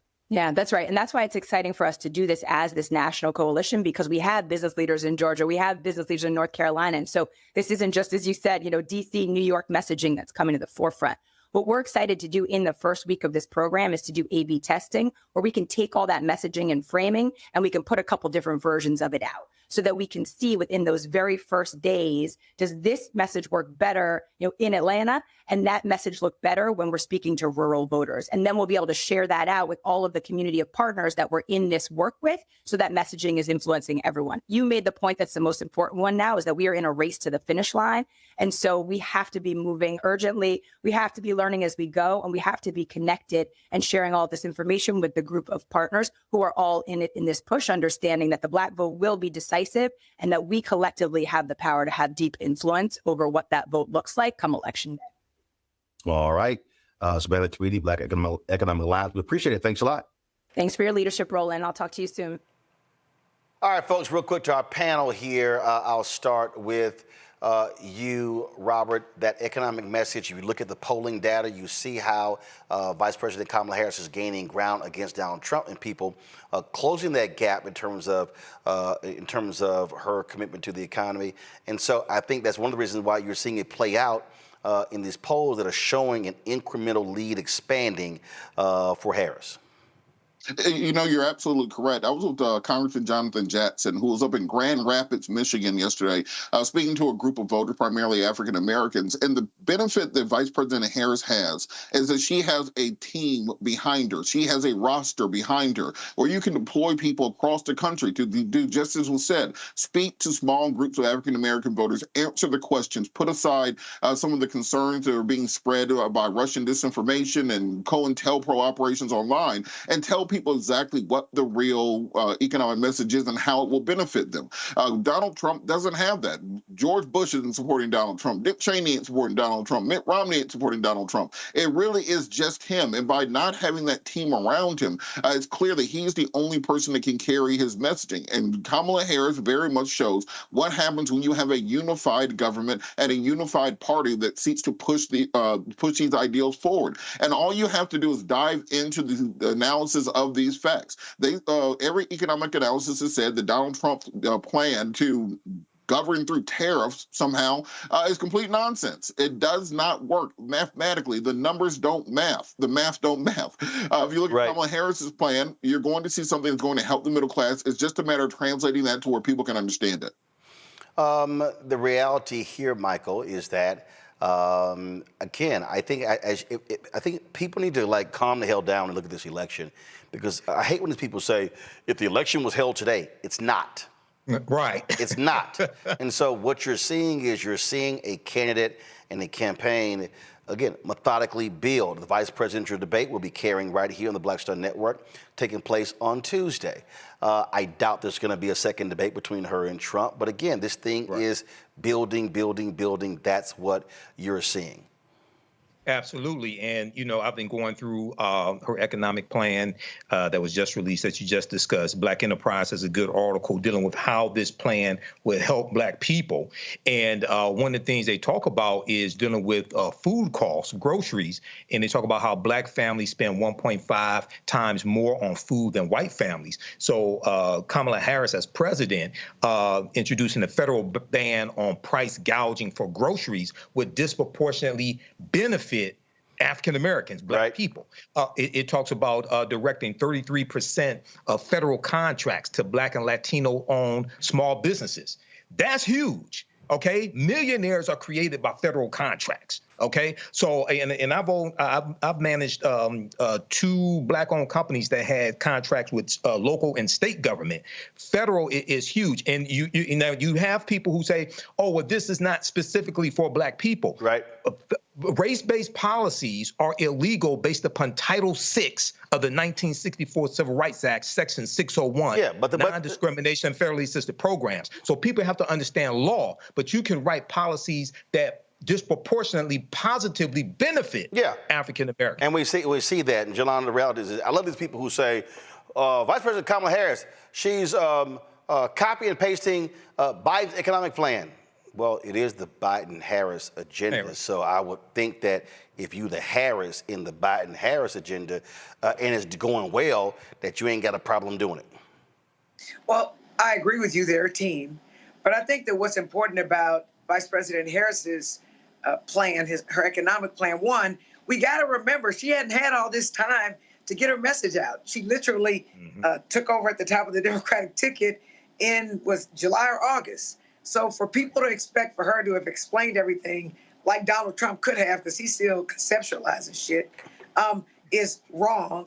But I think she's doing a good job. And what I think is really important about what she's doing is she's taking into consideration, and I want to make sure I don't mix this, that she's tackling racial and gender disparities by investing in communities of color and promoting economic justice. Why is that important? Because in this climate of Republicans and Trump getting rid of DEI, talking about critical race theory, where you want to just erase where we are today and why we are where we are today, we've got to have policies that address why and where we are today. Also, insofar as affordable housing, we need affordable rental. We talked about affordable home ownership if you want, but also we have a homelessness problem, and there are a lot of kids who are homeless. And I will tell you that Vice President Harris's economic plan addresses homelessness. You can go to any city and you will see where the mayors in those big cities are trying to move out the homeless population with their conventions and things coming. If you don't have a stable place to stay, you can't get a job, you can't get rest, you don't have a place to keep your food. She also actually, hold on. I got a reason I got to cut you off there. Here's why. I got to get to my next guest. Vice President Kamala Harris is going to be speaking in about 10 minutes. So I got to get this in before we do that. Daria Rose, I'm sorry. She's a lawyer. She's also been all over social media breaking down Project 2025. I saw some of her videos and I said, look, we got to get her on the show. And I ran to her at the Congressional Black Caucus Foundation, AOC. And I was like, all right, let's do this. And so she joins us right now. First and foremost, glad to have you here. You've really been just walking people through Joe Madison, the late, great Joe Madison would always say you got to put it where the goats can get it. And that's what you've been doing. So what inspired you to start these series of Project 2025 videos on TikTok and other platforms? Well, thank you so much for having me, Roland. I'm excited to be on this platform. You've created such an audience and a place for Black people to come and get their news, and sometimes we don't really have that. And part of what inspired me, after I graduated from Yale in 2022, I went to work in a big law environment, and I was always on social media, and I noticed that my friends weren't talking about the election, they weren't talking about politics, but I knew that they cared about it. There just wasn't a big outlet for it. For things like Project 2025 and Chevron deference and all the Supreme Court decisions that continue to come out, people don't really know about them, and the news doesn't do a great job at talking about them. I know my friends don't really have cable, so I decided I wanted to make videos on TikTok, on Instagram, where we spend so much of our time, too much of our time sometimes. And yeah, it's just been really great to see the response, and I've built an amazing audience, and we can converse back and forth, and we talk about issues, and there's so many people every day who tell me, I didn't even know about this. I hadn't heard about Project 2025. And have you been surprised, because first of all, when Taraji Henson mentioned it on the BET Awards, it actually just blew it up. But look, the average person ain't going to go through 921 pages. No. And so, one, how long did it take you to go through all of that? And two, what are 2 or 3 things that just jump out at you where you are reading going, these folks are nuts? Well, I had heard about Project 2025 way before. People had been talking about it for months. And then when Taraji came out and said it, I was like, okay, it's go time. People are going to be looking this up. They're going to get discouraged when they see the 900 pages. It took me about a few weeks, of learning it and talking to my friends about it, and then to sit down and really go through what are the most important things. I say the 3 things that really jumped out to me. 1, the issue on abortion. They want to completely get rid of abortion access. They also mentioned this thing called the Comstock Act that a lot of people don't know about, but it's a law that basically made the shipping of birth control pills illegal. So we're talking about not just abortion, but now we're talking about birth control. So it's just running the gamut. And remember, it was Justice Clarence Thomas who made that point in the Dobbs decision where, contraception. And so folks were saying, hey, y'all, they ain't stopping at abortion. No, they're not. They're trying to expand it. The second thing that was absolutely crazy to me is dismantling the Department of Education. The Department of Education has been around over 50 years, and before that, we've always had some form of regulation for our education system. I think this is their move to the Christian nationalist thing. They believe that professors and institutions are radicalizing children. They don't believe in DEI. They're believing in banning books. So getting rid of the Department of Education is one huge step in that. I think the third and most concerning one is their plan for Schedule F, and that's to reclassify a bunch of federal employees and make them at will, essentially being able to fire them. They'd be able to fire the scientists at NASA from the people who work on the Food and Drug Administration and the FDA and replace them with DJT loyalists who will do his bidding. So those were the 3 huge ones. There's so much other stuff in there. They want to get rid of porn, make it illegal for anyone distributing it. They want to... There's a lot in there. First of all, which is hilarious because the CEO of Grindr said the Republican National Convention is literally the Super Bowl for Grindr for people who are on their app. Yes, I heard that too, and I heard they had to get rid of traffic during it.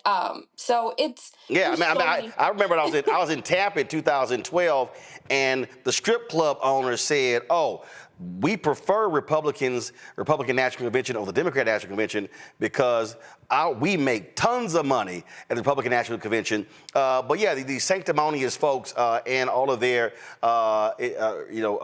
religious talk, we know, which is also fraudulent. But one of the things that we talked about at the top of the show is the Department of Justice and how they want to weaponize it. And the point that you also made that folks don't really understand. Project 2025, they want loyalty oaths from all federal workers. And normally there are appointed positions the administration has. No, they want to gut the federal government of the deep state, all these bureaucrats, and they want to say you must pledge fealty to the MAGA agenda. And we all know that African Americans over-index in government jobs. Exactly. They've created this whole conservative LinkedIn platform. So on the first day, if he was to get elected and be in office, he would have 10,000 workers ready at his disposal who have taken this sort of oath, like you say, to be loyal to him. The first time around in 2016, he didn't have this because they didn't think he was going to win. A lot of conservatives didn't take him seriously. So this time around, he has the plan, he has the playbook, he's ready to go. As far as the DOJ and what he wants to do there's so many things. I mean, Donald Trump has said at his rallies multiple times he wants to give officers complete federal immunity from prosecution. And we've seen, police brutality in these most recent months with Sonia Massey's killing. We've seen it with George Floyd, which they're still trying to pass the George Floyd Policing Act. We could forget about that if he's elected. The second huge major part of his plan with the DOJ is weaponizing them to do mass deportations. They want to round up 30 million people. Some of them they want to put in camps. Some of them they want to send back to their home countries. That's not what the Justice Department is supposed to be used for. And the third one is he wants to dismantle the FBI. And a lot of people don't know the FBI is mainly responsible for investigating cases that deal with race-based discrimination, assault cases, any cases where it's anything really related to police brutality. The FBI really takes a big hand in that, and he wants to get rid of that. So all 3 prongs of those are very, very concerning, especially for Black and brown communities that are already over-policed and over-indexed. Well, again, going through this is critically important because, as you said, folk don't actually read it. That's why yesterday when I broke down how in 60 years, There have been 3 executions on the federal level, but prior to Trump, there were 3, none under Obama and Biden. Trump executed 13 people in 6 months. This man is sadistic. He is crazy. So it's about 2.5 minutes before the vice president speaks. So quickly to the panel. So first, Michael, your question for Daria, quick. Daria, thanks for coming on. Man, ask your question. I'm asking. I said quick, damn it. I'm asking the question. I don't need all that. Thank you for coming on. Good to see you. Glad to get to your question. Comstock Act, 1873, connect the Comstock Act to the banning nationwide of contraceptives as well as pornography, because all that is connected, dealing with abortion as well. Connect those together, please. Stop rushing, Roland. Hell no. I want Daria to be able to answer, but we also want to cover the vice president's speech. Now, damn it, ask a quick question. Daria, go ahead and answer. Yes, go ahead. I'll answer this in the short way. No, you're fine. You're fine, but go ahead. All of these are really related to the privacy laws that we see, and really about how much you want the government to be in your bedroom and in your home. And over the years, that has shifted, both as we've seen with contraceptives, as we've seen with related to abortion. By the way, abortion is healthcare, talking about reproductive health and justice, again, disproportionately affecting Black and brown women in this country. And then we've seen with gay marriage. So all 3 of those are intertwined when we think about the right to privacy. And the Comstock Act was something that they thought of when the government was way more involved in that, when we were way more connected to like this Christian nationalism idea. And the Heritage Foundation, Project 2025, want to revert to this. Clarence Thomas also talked about it in the Dobbs decision, which is the decision that overturned Roe v. Wade. They want to repeal many of these efforts. So it's going to make it a lot harder to get access to contraceptives, to get access to abortion care and reproductive health care.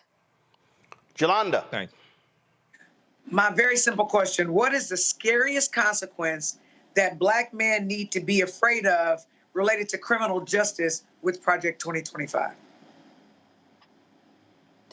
Honestly, I would say DJT himself has shown that he is way supportive of police officers, more so than anyone I've seen before, in terms of trying to give them a full immunity. The reason why we have body cameras is because of the efforts of many Democratic politicians throughout the years that said, we need to get this stuff on camera. We have to see it. We have to believe it. The instances like George Floyd being recorded, the instances of Sonia Massey, we even have, this wasn't a police case, but Ahmaud Arbery. We've seen so many time and time again, prosecutors reluctant to persecute these police officers for their killings. And it's not until, the public gets involved in this. DJT wants to eliminate that completely, which would make police officers way more emboldened. We're talking about stop and frisk on a different level that we've never seen. We're talking about illegal searches in your car. Just so many things that would embolden them to act in ways where they know that they're not going to have to answer to anyone. They're not going to have to be held accountable. So Black and brown men should be, yes. With complete immunity, effectively, they could kill us. It could all be recorded, and it doesn't matter because complete immunity means complete immunity. Would you agree with that? Complete immunity means complete immunity, period. It's a full stop. They cannot be prosecuted for it at any time. It doesn't matter how much rallying goes on. It doesn't matter how much protesting. That's it. And that's not to mention also the settlements that some of these families get that put them in positions to say, not just the police officers, but the city. The city has a duty to answer. That would eliminate everyone's accountability and liability for these terrible murders and killings. And it would just over-police a state that's already policed. So, Black and brown men obviously are the main ones incarcerated in terms of ratio and disproportionately represented in the mass incarceration system. So it's a lot to be scared about. It really is. Robert, your question, let me give you an update. So the vice president was supposed to speak at 7:45 p.m. Eastern. They've now pushed it back to 8 p.m. Eastern, but still be quick with your damn question. Robert, go. Will do. I think many people don't understand that the part of Project 2025 that talks about the deportation of upwards of 20 million people who are here undocumented, according to the document. Can you talk about what that would actually mean to communities when you have have to send in ostensibly stormtroopers to drag families out of their houses, put them on trucks, put them into concentration camps while you sort them out, and then basically taking 10% of the country and pushing them out. Can you talk about what the effects of that will be? Definitely. I don't know if you've ever seen Handmaid's Tale with Margaret Atwood, but it would be similar to that. It would involve these troopers in massive gear coming into communities, coming into people's homes where they have children and terrorizing them essentially and ripping them apart. There's a lot of undocumented immigrants and undocumented families that sometimes they're married to a citizen. Under this, they wouldn't care. They would come in, they would rip those families apart. There's a part where they said they would put them in camps. These sound like internment camps that we had back in the days of like World War II and the Japanese, which we've since apologized for. So it would unleash a whole level of brutality like we've never seen before. The effects on the mental health of the citizens watching this, not just the undocumented citizens, but the people who they have their neighbor, they saw their neighbor just being dragged out of their home. It would be really, really terrible and unfortunate for everyone involved. So there's really no words for it. We've never seen anything like it. It would be a mass rounding up of 30 million people in a lot of cases who are vital to our economy, who work alongside us, who live alongside us, who eat alongside us. And Daria, the thing that people really need to understand, first of all, anytime the Trump people say, oh, we disavow this, they're lying. They're lying. A bunch of Trump officials wrote it. They are in lockstep. We already know, which you know well, he followed everything the Federalist Society wanted to do in naming Supreme Court justices. And so all he's going to say is, okay, here you go, Heritage Foundation. Y'all do what the hell y'all want. I'm just here for the pomp and circumstance. So people need to understand, this is a working document. This is real. This is literally the hardcore right-wing blueprint master plan for completely decimating the federal government. That is their absolute goal. This is not a theoretical exercise. No.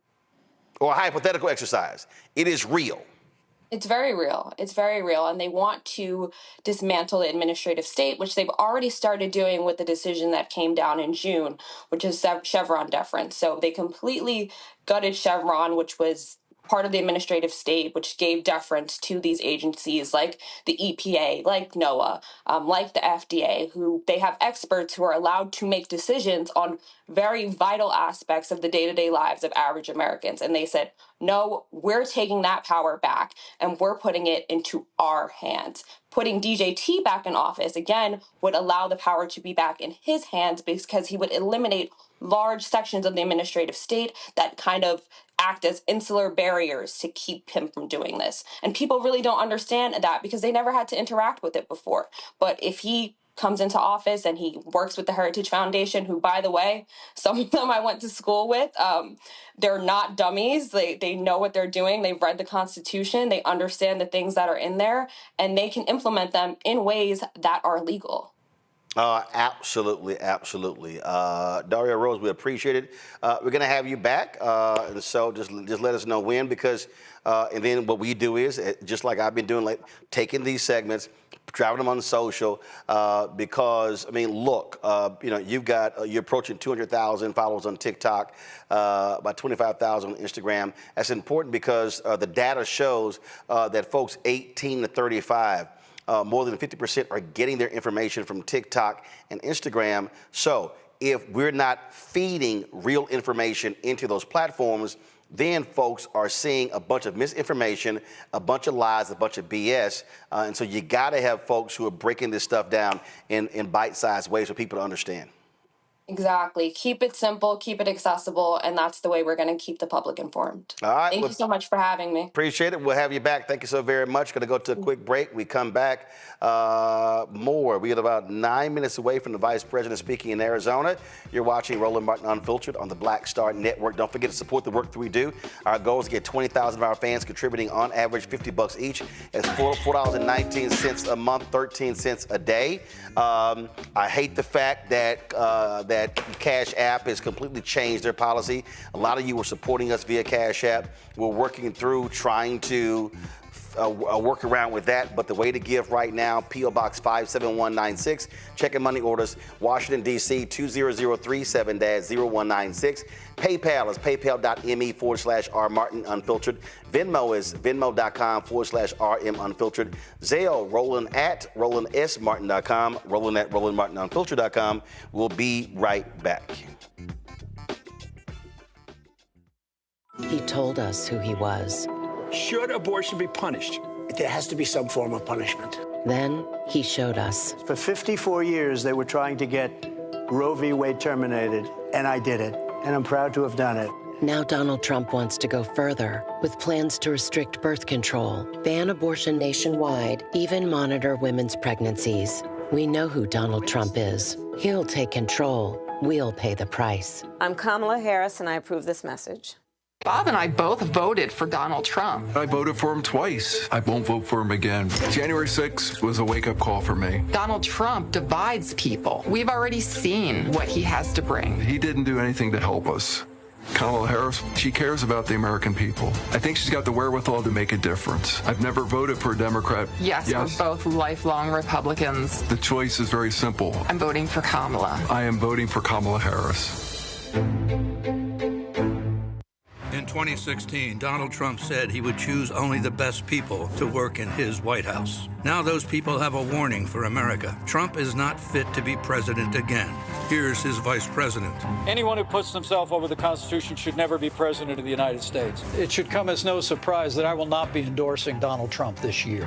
His defense secretary. Do you think Trump can be trusted with the nation's secrets ever again? No. I mean, it's just irresponsible action that places our service members at risk, places our nation's security at risk. His national security advisor. Donald Trump will cause a lot of damage.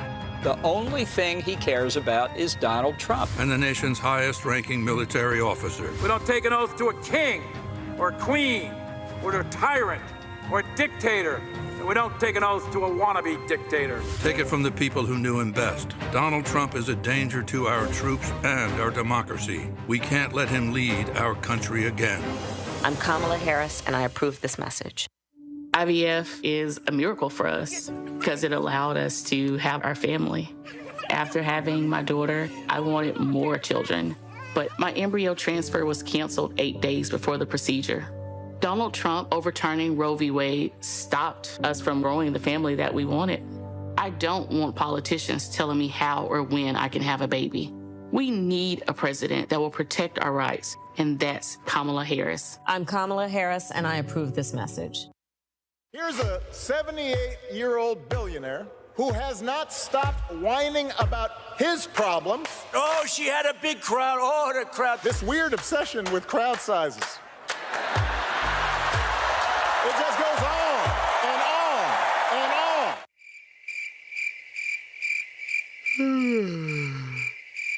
America's ready for a new chapter. We are ready for a President Kamala Harris. I'm Kamala Harris, and I approve this message. The overturning of Roe almost killed me. I had a blood clot in my uterus that caused my labor to have to be induced because of the overturn of Roe v. Wade. I wasn't able to get life-saving treatment sooner. I almost died. And that's because of the decision that Donald Trump made. I was able to get Roe v. Wade terminated, and I'm proud to have done it. The doctors and nurses were afraid that if they treated me in the incorrect way, that they would be prosecuted for that. And that's appalling. Donald Trump says that women should be punished.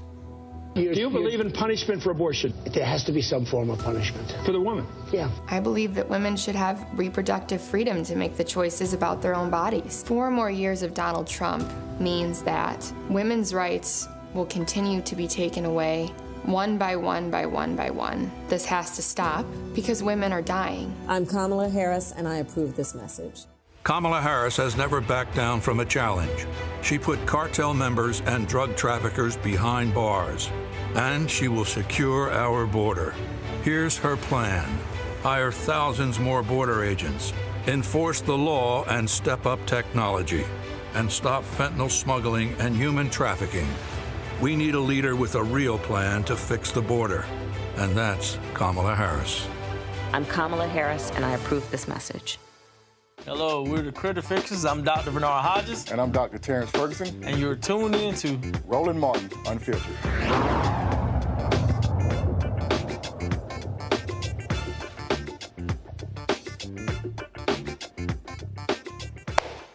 Oh, I love all the viral ads that lay it all out what's going on. The folks at Vote Vets dropped this one, and they did not hold any punches. Donald Trump was commander-in-chief when he was trusted with our top-secret information on our military plans and on our enemies. Documents so highly classified that if they fell into the wrong hands, could risk American missions and end American lives. Documents he had no right to have once he left office. He showed them off to friends and tried to hide them when he got caught, where enemies could have easily accessed them. If I mishandled classified secrets the way Trump did, I'd be locked up in Leavenworth for life. He's been arrested and will be put on trial as he should be. But never again should Donald Trump be trusted with national security clearance. Never again should Donald Trump be in command of our armed forces.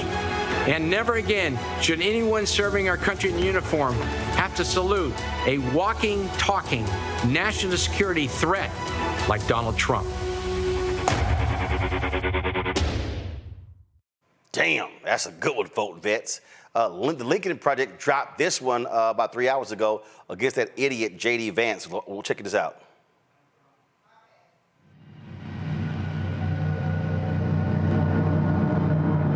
A lot of moms and dads saw marriage as a basic contract, right? Like any other business deal. Once it becomes no longer good for one of the parties or both of the parties, you just dissolve it and go on to a new business relationship. And this is one of the great tricks that I think the sexual revolution pulled on the American populace, which is this idea that, like, well, okay, these marriages were fundamentally, you know, they were maybe even violent, but certainly they were unhappy. And so getting rid of them and making it easier for people to shift spouses like they change their underwear, that's going to make people happier in the long term. And what we have is a lot of very, very real family dysfunction that's making our kids unhappy.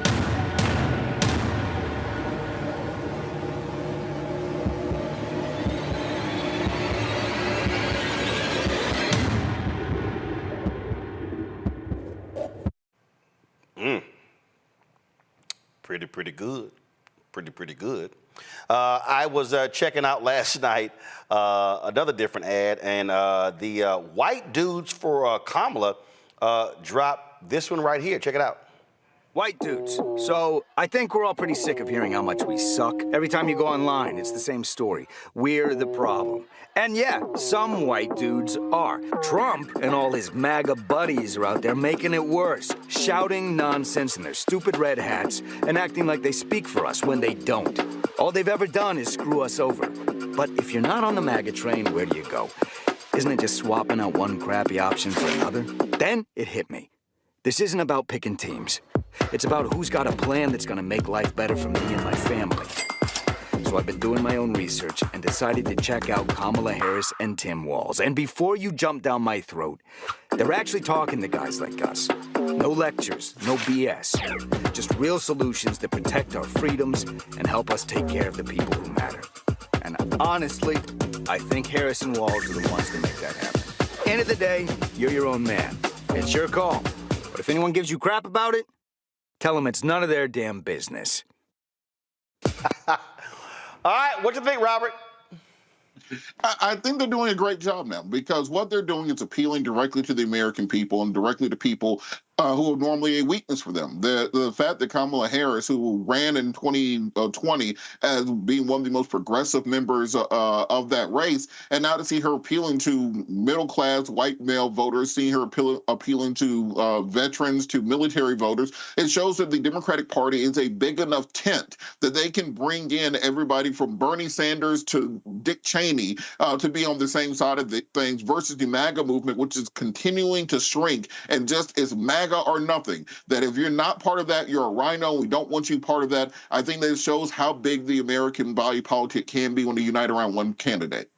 Well, I think what you also are seeing you are seeing, Jelana, a far more aggressive campaign from Vice President Kamala Harris at the top of the ticket than you saw when Biden was at the top of the ticket. You look at the press releases they sent out. You look at how they are very quick with their viral ads. I mean, they're not wasting time trying to be above the fray. They're saying, oh, you go low? Yep, we're going to punch you down there too. Well, you know, again, I don't agree with Michelle Obama. When you go low, I'm going to get in the gutter. One. Two, it also shows that she's not conceding white men. Three, I believe that the ad that we just looked at shows where white men are saying, hey, we ain't all like Donald Trump. We actually support y'all.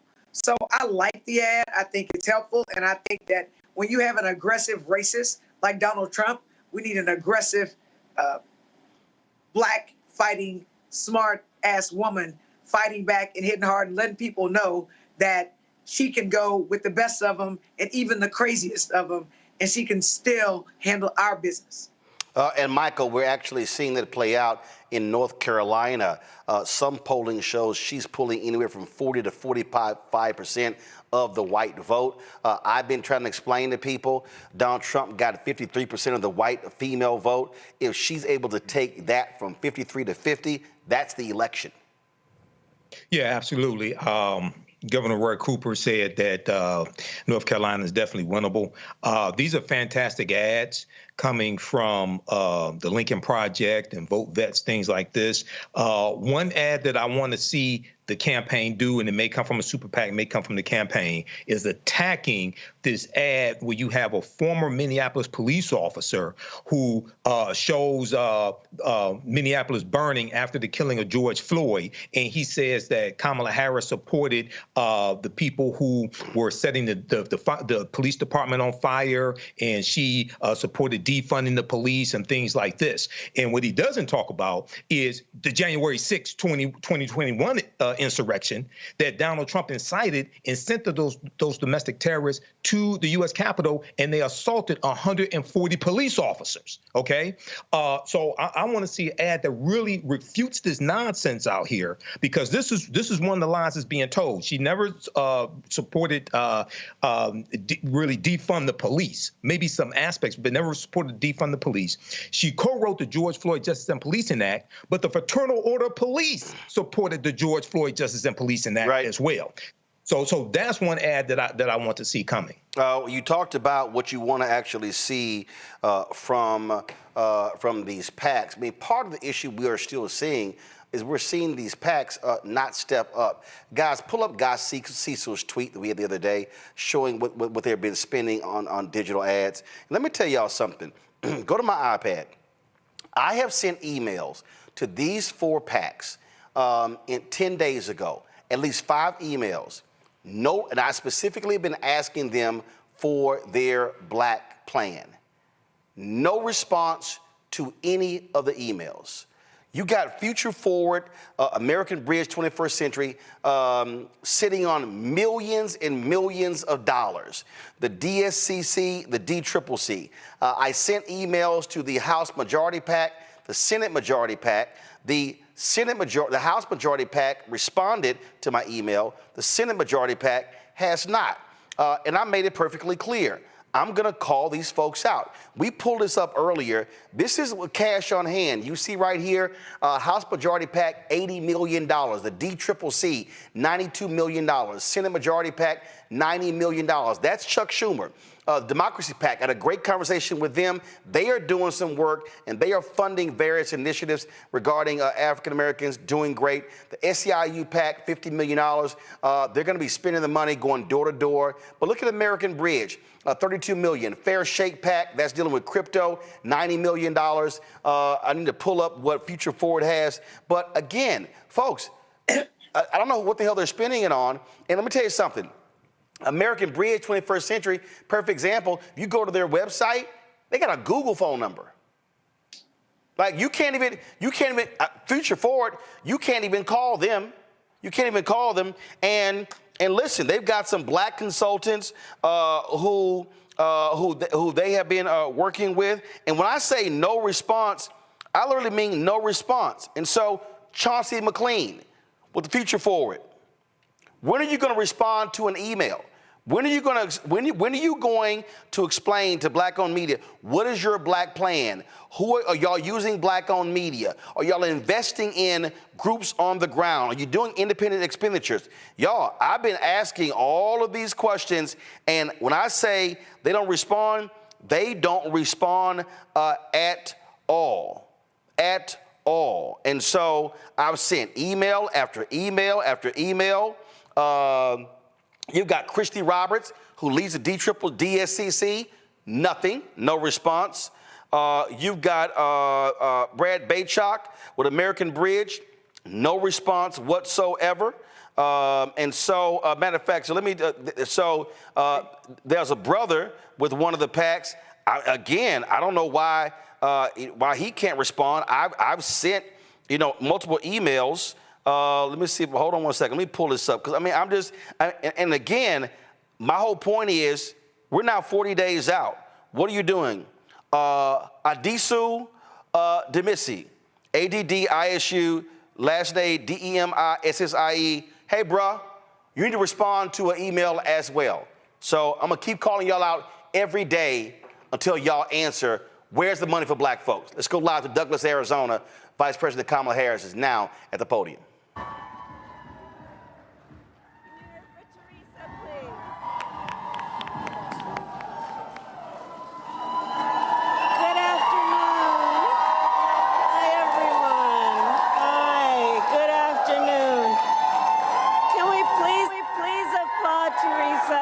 Extraordinary courage. Please, can we applaud? Extraordinary courage.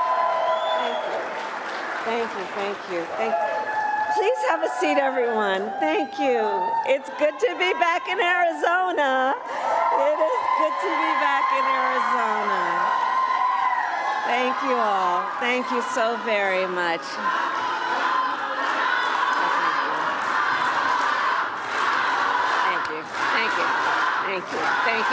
Thank you. I appreciate it. Thank you so very much.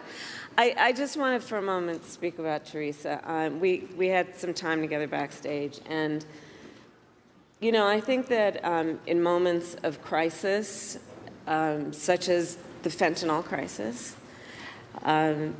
there are people who, through their suffering and their pain, rise with courage in such a selfless way to be a voice for others with the anticipation and the hope and the hard work of hoping that their story will be the reason other people don't have that story. And you sharing your story about Jacob and your advocacy on why we have to stop this scourge is so incredibly important. And again, I applaud Teresa, and I know we all do.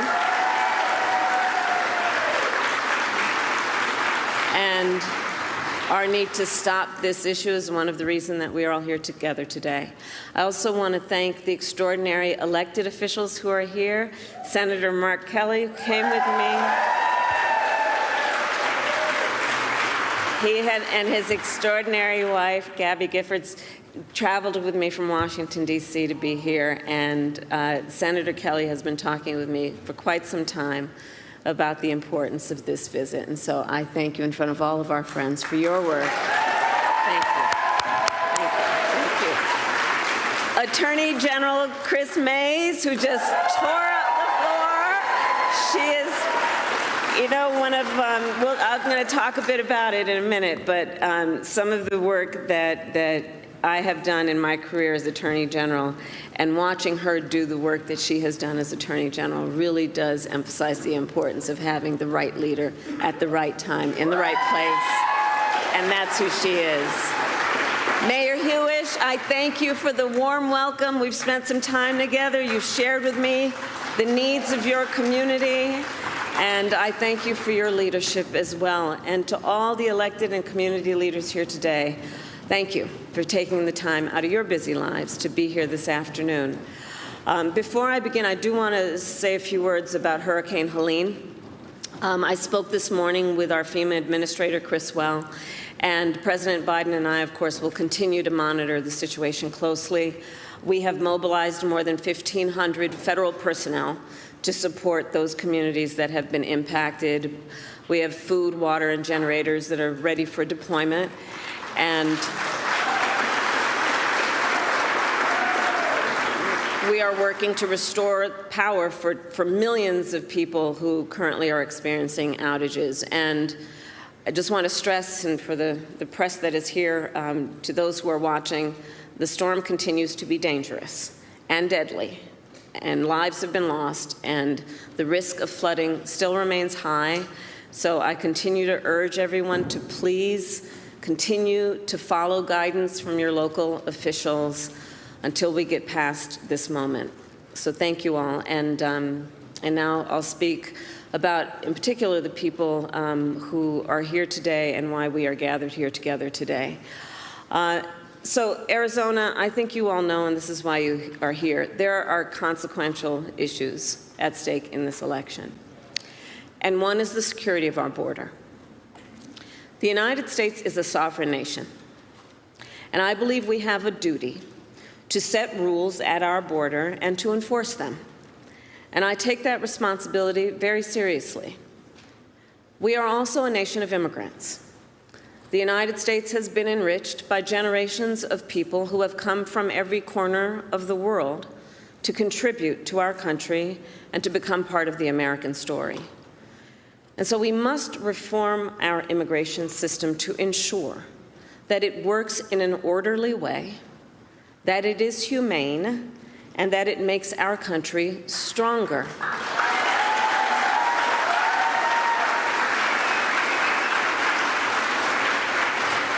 So I've just come from visiting the border and the port of entry in Douglas. I spoke with dedicated agents from Border Patrol and Customs officers who every day see the overflow of commercial traffic through the port. These men and women who work there and at other places along our southern border help keep our nation secure.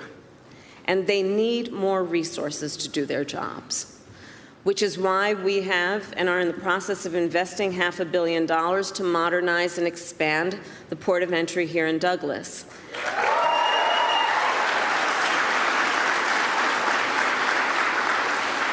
And why last December I helped raise the rate of overtime pay for border agents, and also why I strongly supported the comprehensive border security bill. Written last year, as you know, by a bipartisan group of senators, including one of the most conservative members of the United States Congress. That bill would have hired 1,500 more border agents and officers. It would have paid for 100 inspection machines to detect fentanyl that is killing tens of thousands of Americans every year. It would have allowed us to more quickly and effectively remove those who come here illegally, and it would have increased the number of immigration judges and asylum officers. It was the strongest border security bill we have seen in decades. It was endorsed by the Border Patrol Union, and it should be in effect today, producing results in real time right now for our country.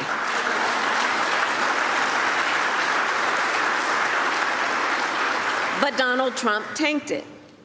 He picked up the phone and called some friends in Congress and said, stop the bill. Because you see, he prefers to run on a problem instead of fixing a problem.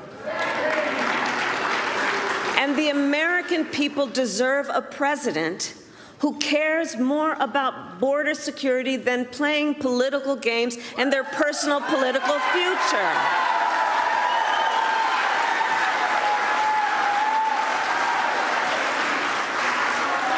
And so even though Donald Trump tried to sabotage the border security bill, it is my pledge to you that as President of the United States, I will bring it back up and proudly sign it into law.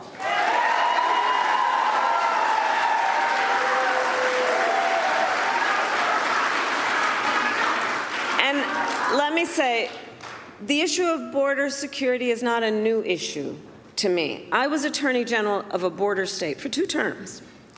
I saw the violence and chaos that transnational criminal organizations cause, and the heartbreak and loss from the spread of their illicit drugs. I walked through tunnels that traffickers used to smuggle contraband into the United States. I've seen tunnels with walls as smooth as the walls of your living room, complete with lighting and air conditioning, making very clear that it is about an enterprise that is making a whole lot of money in the trafficking of guns, drugs, and human beings. And my knowledge on how they work comes from the fact that I have prosecuted transnational criminal organizations who traffic in guns, drugs, and human beings. My team and I broke up a heroin trafficking ring in the Bay Area with ties to Mexican cartels. We took down a gang working with the Sinaloa cartel to traffic methamphetamine into the United States. We seized millions of dollars worth of cocaine from the Guadalajara cartel and broke up a drug trafficking operation, including pill mills and so-called recovery centers that were pushing opioids with deadly results. As Attorney General of California, it was 10 years ago that I brought a bipartisan group of American attorneys general and led that group to travel to Mexico City to meet with Mexican attorneys general to address this issue, and in particular, to increase intelligence sharing on gang activity, all of which allowed us to prosecute more human traffickers. And I started, as Attorney General, the first comprehensive report in the state of California analyzing transnational criminal organizations and the threats they pose to public safety and to the economy. So stopping transnational criminal organizations and strengthening our border is not new to me, and it is a long-standing priority of mine. I have done that work, and I will continue to treat it as a priority when I am elected President of the United States.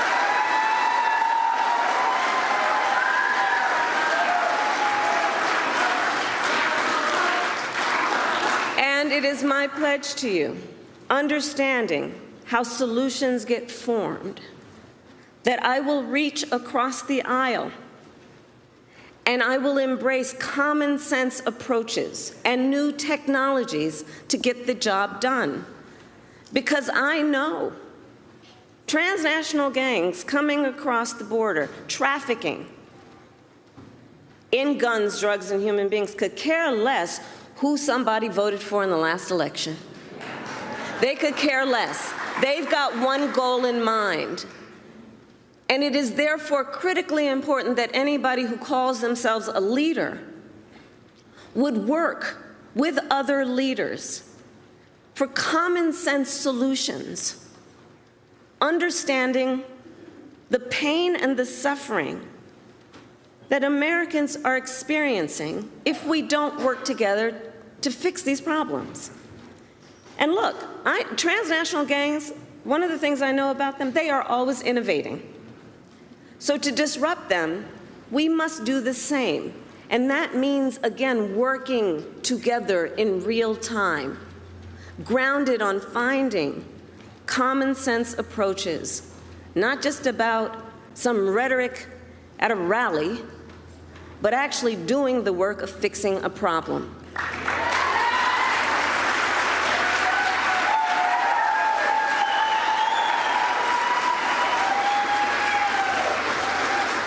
And as president, I won't only bring back the border security bill that Donald Trump tanked, I will do more to secure our border.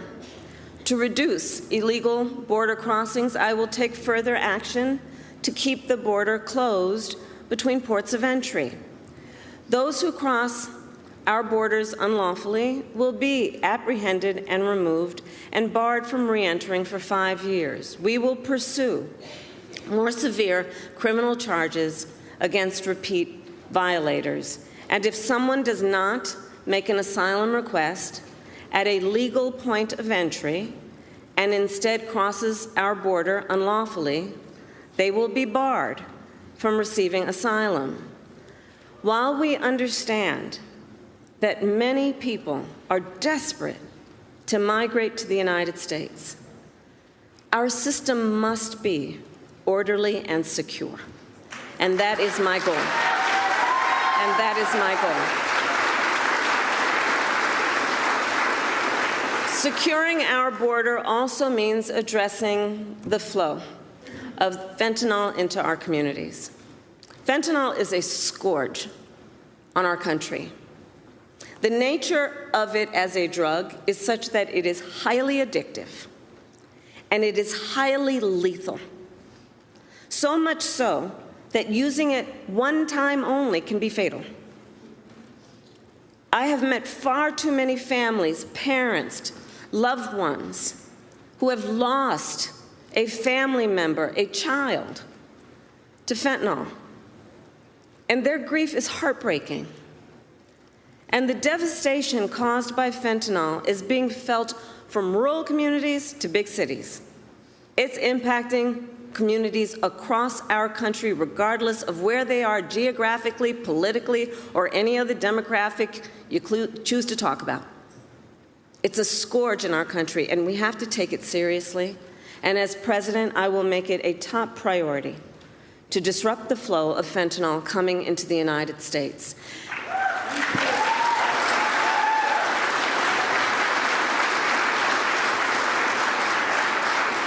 And I know everyone here understands that most of the fentanyl in America comes from two cartels based in Mexico.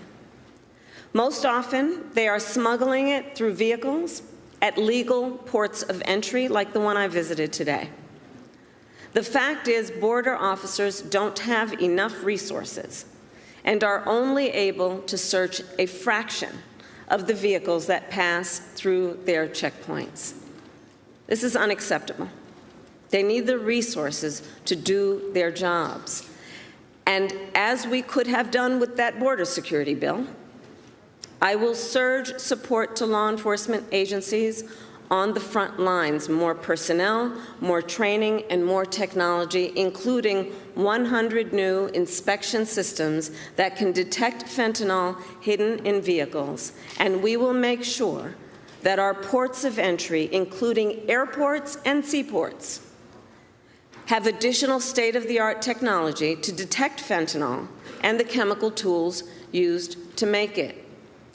I will also double the resources for the Department of Justice to extradite and prosecute transnational criminal organizations and the cartels. Yes.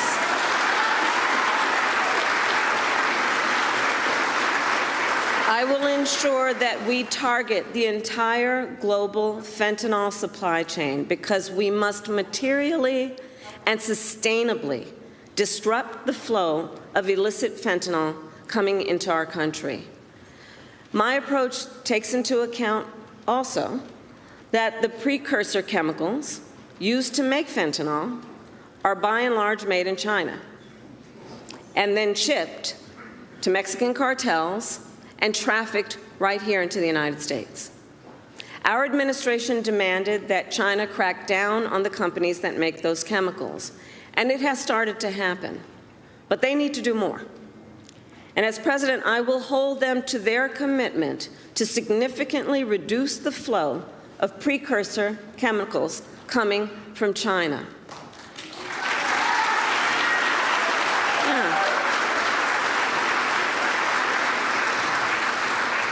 And all of this to say, we must tackle this issue from every angle, because our highest charge must be to protect the lives of our people. It must be to understand the pain and to have the courage to know that solutions are at hand if we focus on fixing a problem instead of running on a problem.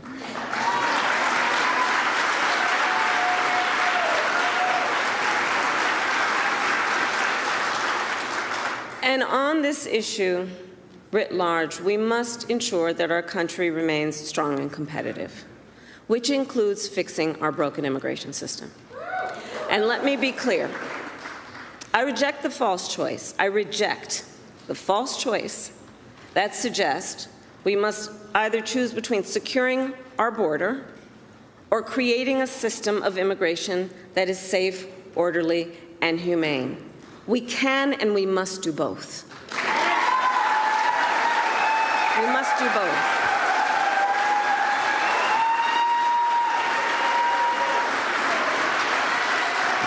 And we need clear legal pathways for people seeking to come into our country. And we must make our current system work better. For example, it can take years for asylum claims to be decided. Well, this is a problem we can solve, including by hiring more asylum officers and expanding processing centers in people's home countries. And as president, I will work with Congress to create, at long last, a pathway to citizenship for hardworking immigrants who have been here for years. For years.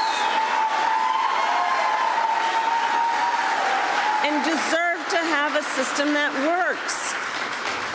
I also have in mind our dreamers. I have met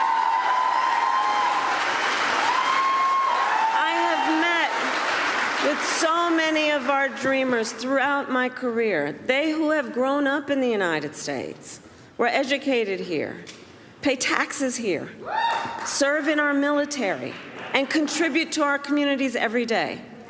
They are American in every way. But still, they do not have an earned pathway to citizenship.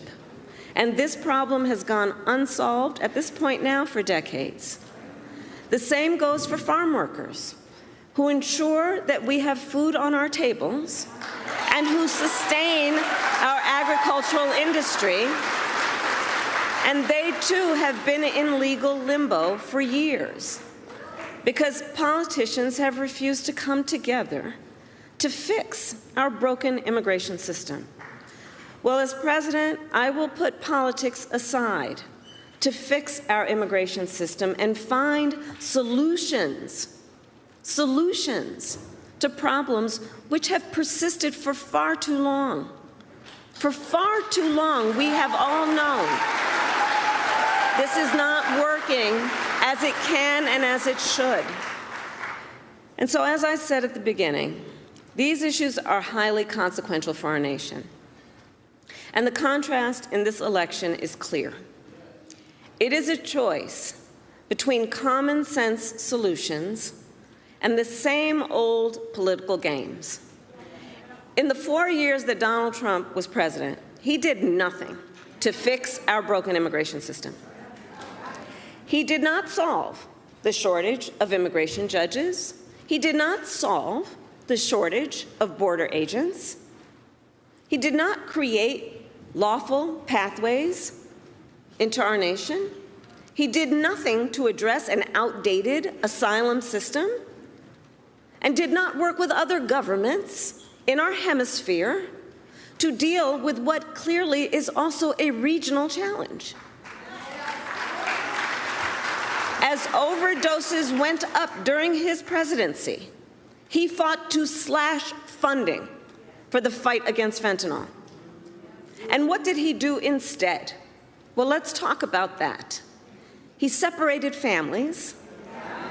He ripped toddlers out of their mother's arms, put children in cages, and tried to end protections for dreamers. He made the challenges at the border worse. And he is still fanning the flames of fear and division. And let me be clear, that is not the work of a leader. That is not the work of a leader.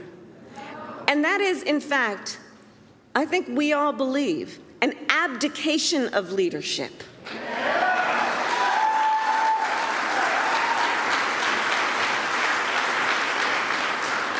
And so on behalf of all across our nation who want to see these problems solved, I say we cannot accept Donald Trump's failure to lead. We should not permit scapegoating instead of solutions. And let's see what's happening. Let's not permit scapegoating instead of solutions, or rhetoric instead of results. As your president, I will protect our nation's sovereignty, secure our border, and work to fix our broken system of immigration. And I will partner with Democrats, Republicans, and independents to do it.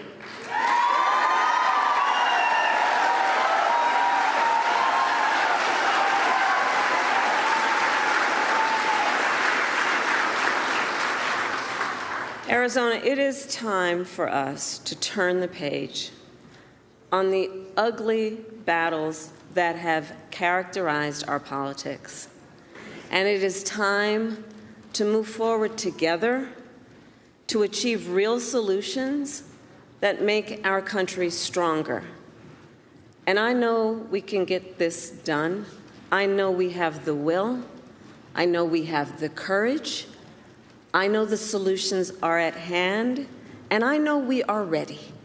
And so with all of that, I say thank you. May God bless you, and may God bless the United States of America. Thank you all.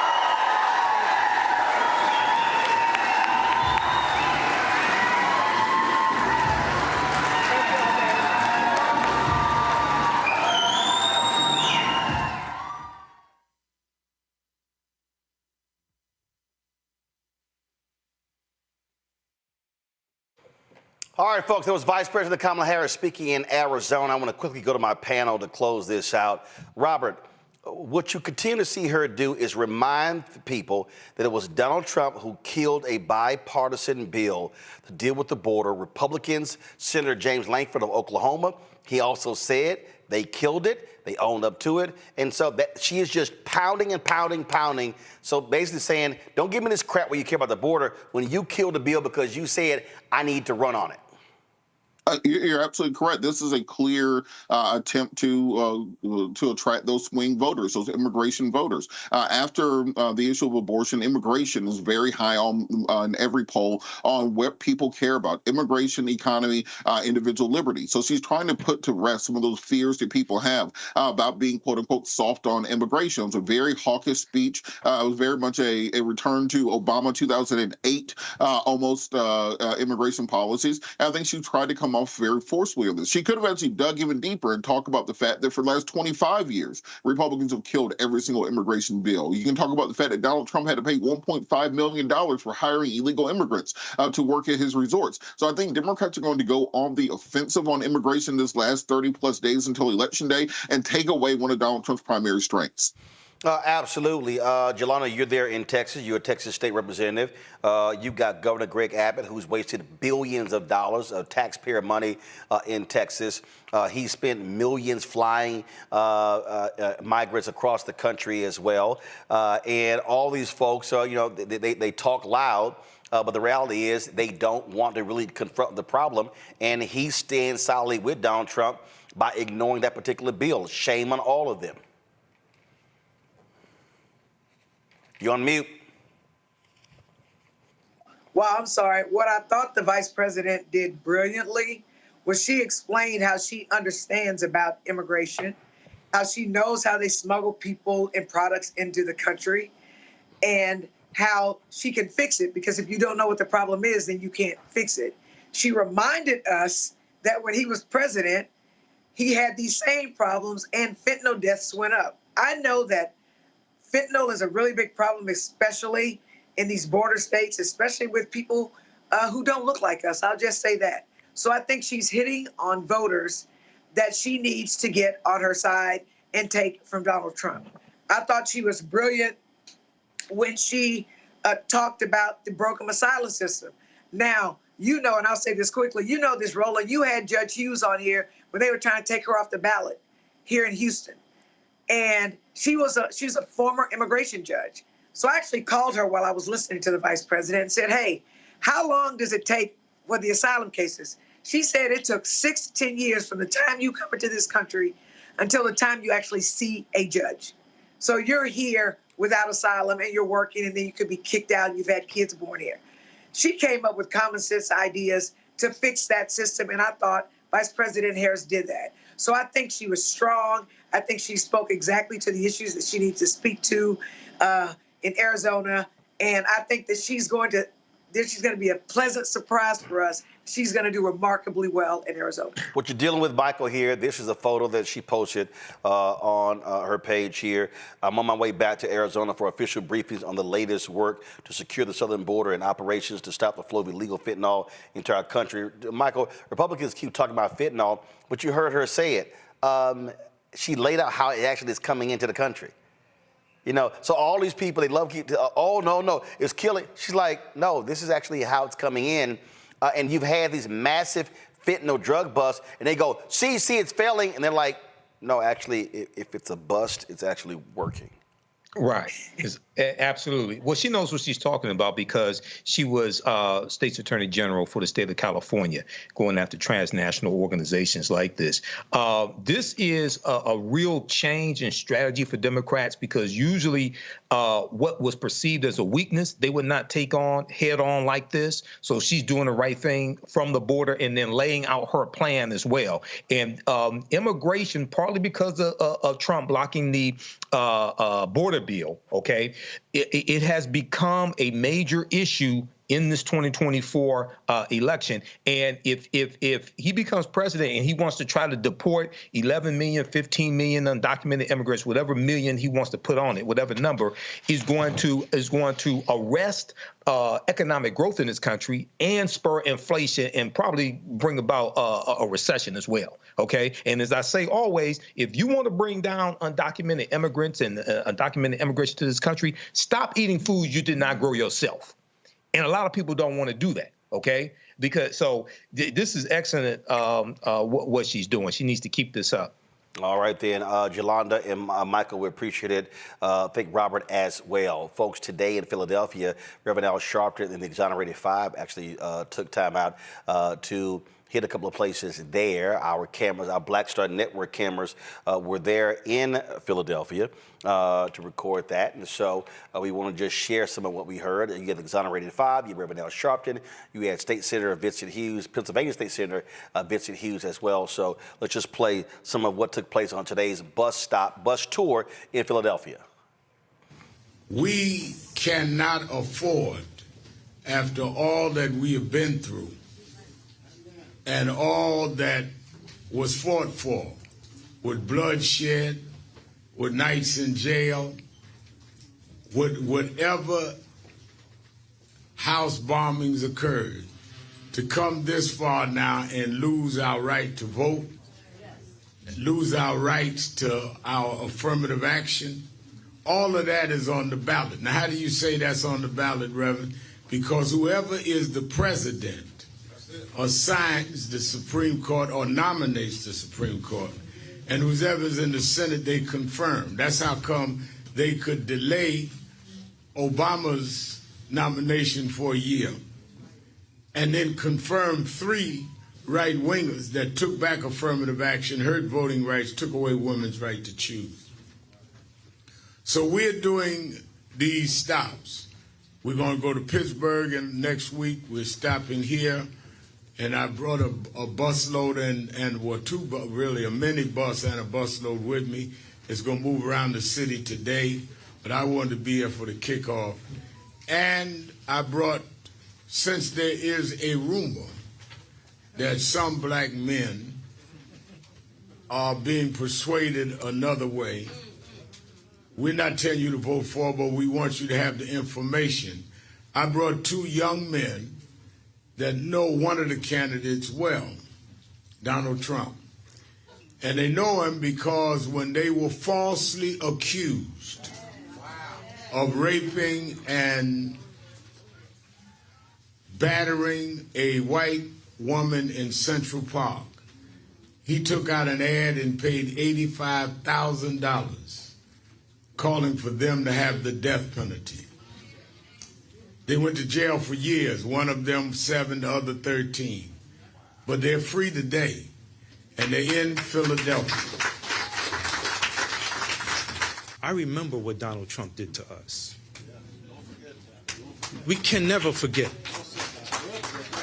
And just to make it plain, when Donald Trump wrote those full-page ads in New York City's newspapers calling for the state to kill us, in big, bold headlines, it said, "Bring back the death penalty. Bring back our police." This was 2 weeks after we were accused, not 2 weeks after we had gone to trial. 2 weeks they wanted people to believe the worst of us and not believe what the country says, that you're innocent until proven guilty. They looked at the color of our skin and not the content of our character and deemed us guilty. But those ads were something more. Those ads were a whisper into the darkest enclaves of society for them to do to us what they had done to Emmett Till. I want you to remember, they put our phone numbers, our addresses, all of that stuff was inside New York City's newspapers. People could just show up at our door. And if you remember what they did to Emmett Till, they showed up at his door, drug him from his bed, beat him to death. And then they tied a cotton gin around his neck and put him in the bottom of the river. Imagine if Corey didn't survive.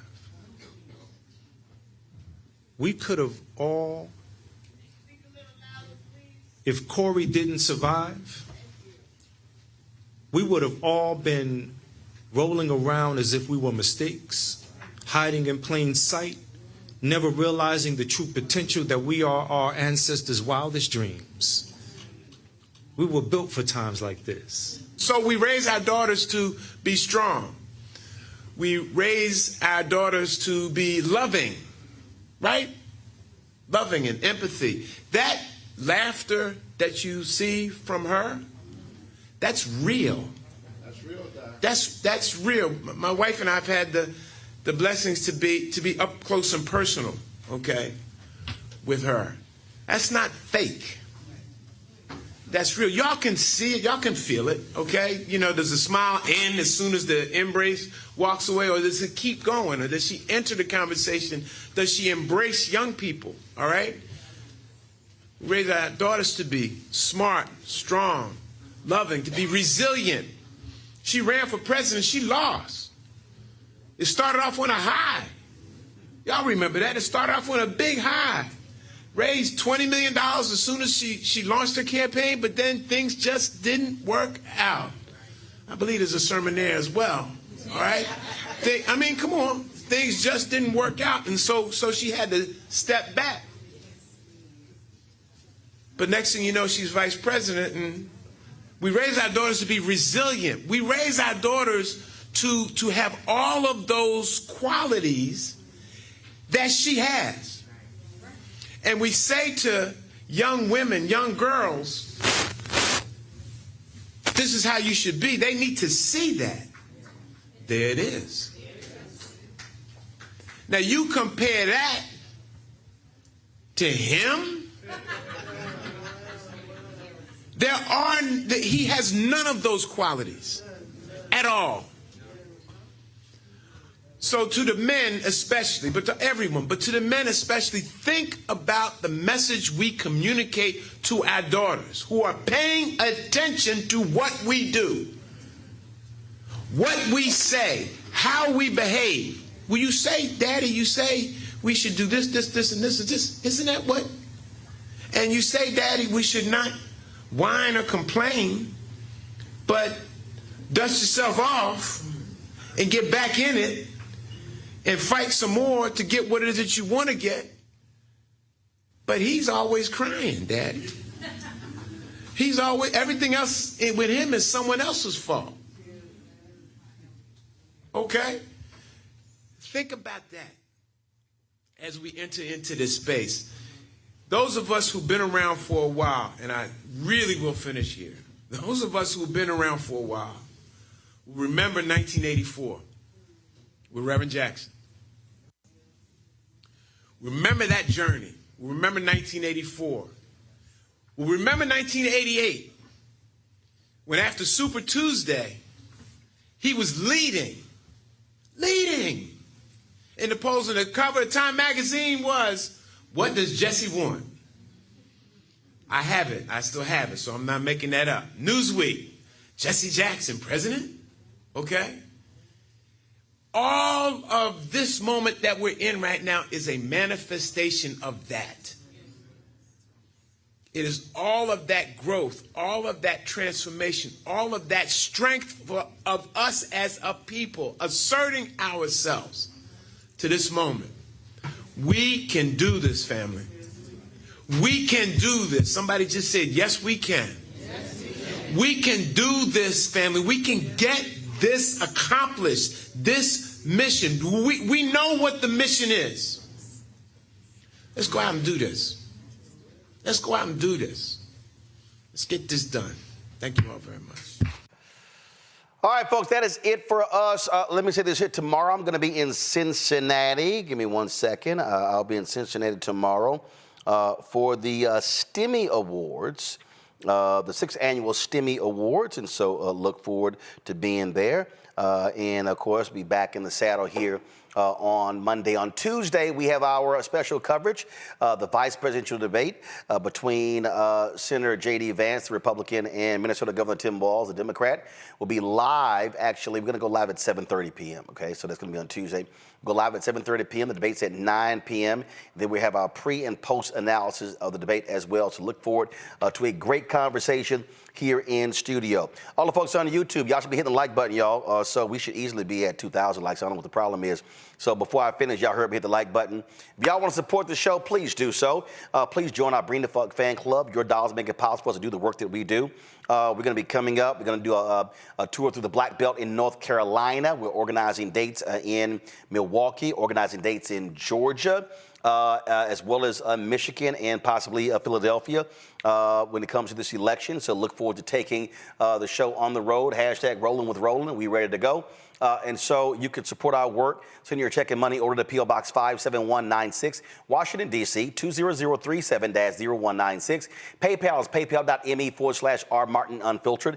Venmo is venmo.com/rmunfiltered. Zelle, Roland at RolandSMartin.com. Roland at RolandMartinUnfiltered.com. Hopefully by next week, we'll have this whole Cash App thing sorted out. It's a huge headache, but they've changed their rules. They're capping daily transactions, so we got to deal with that. Also, download the Black Star Network app, Apple phone, Android phone, Apple TV, Android TV, Roku, Amazon Fire TV, Xbox One, Samsung Smart TV. Be sure to get a copy of my book, White Fear, How the Browning of America is Making White Folks Lose Their Minds. Available on bookstores nationwide. Download the audio version on Audible. And also, we want to see our prayers for the folks impacted by Hurricane Helene. Folks in Florida, in North Carolina, there's massive flooding in North Carolina, Georgia as well. So rain is all across the eastern seaboard. So please pray for the families. Again, up to 40 people have died already as a result of Hurricane Helene. Folks, that's it. I'll see you guys on Monday. Holla!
Bye.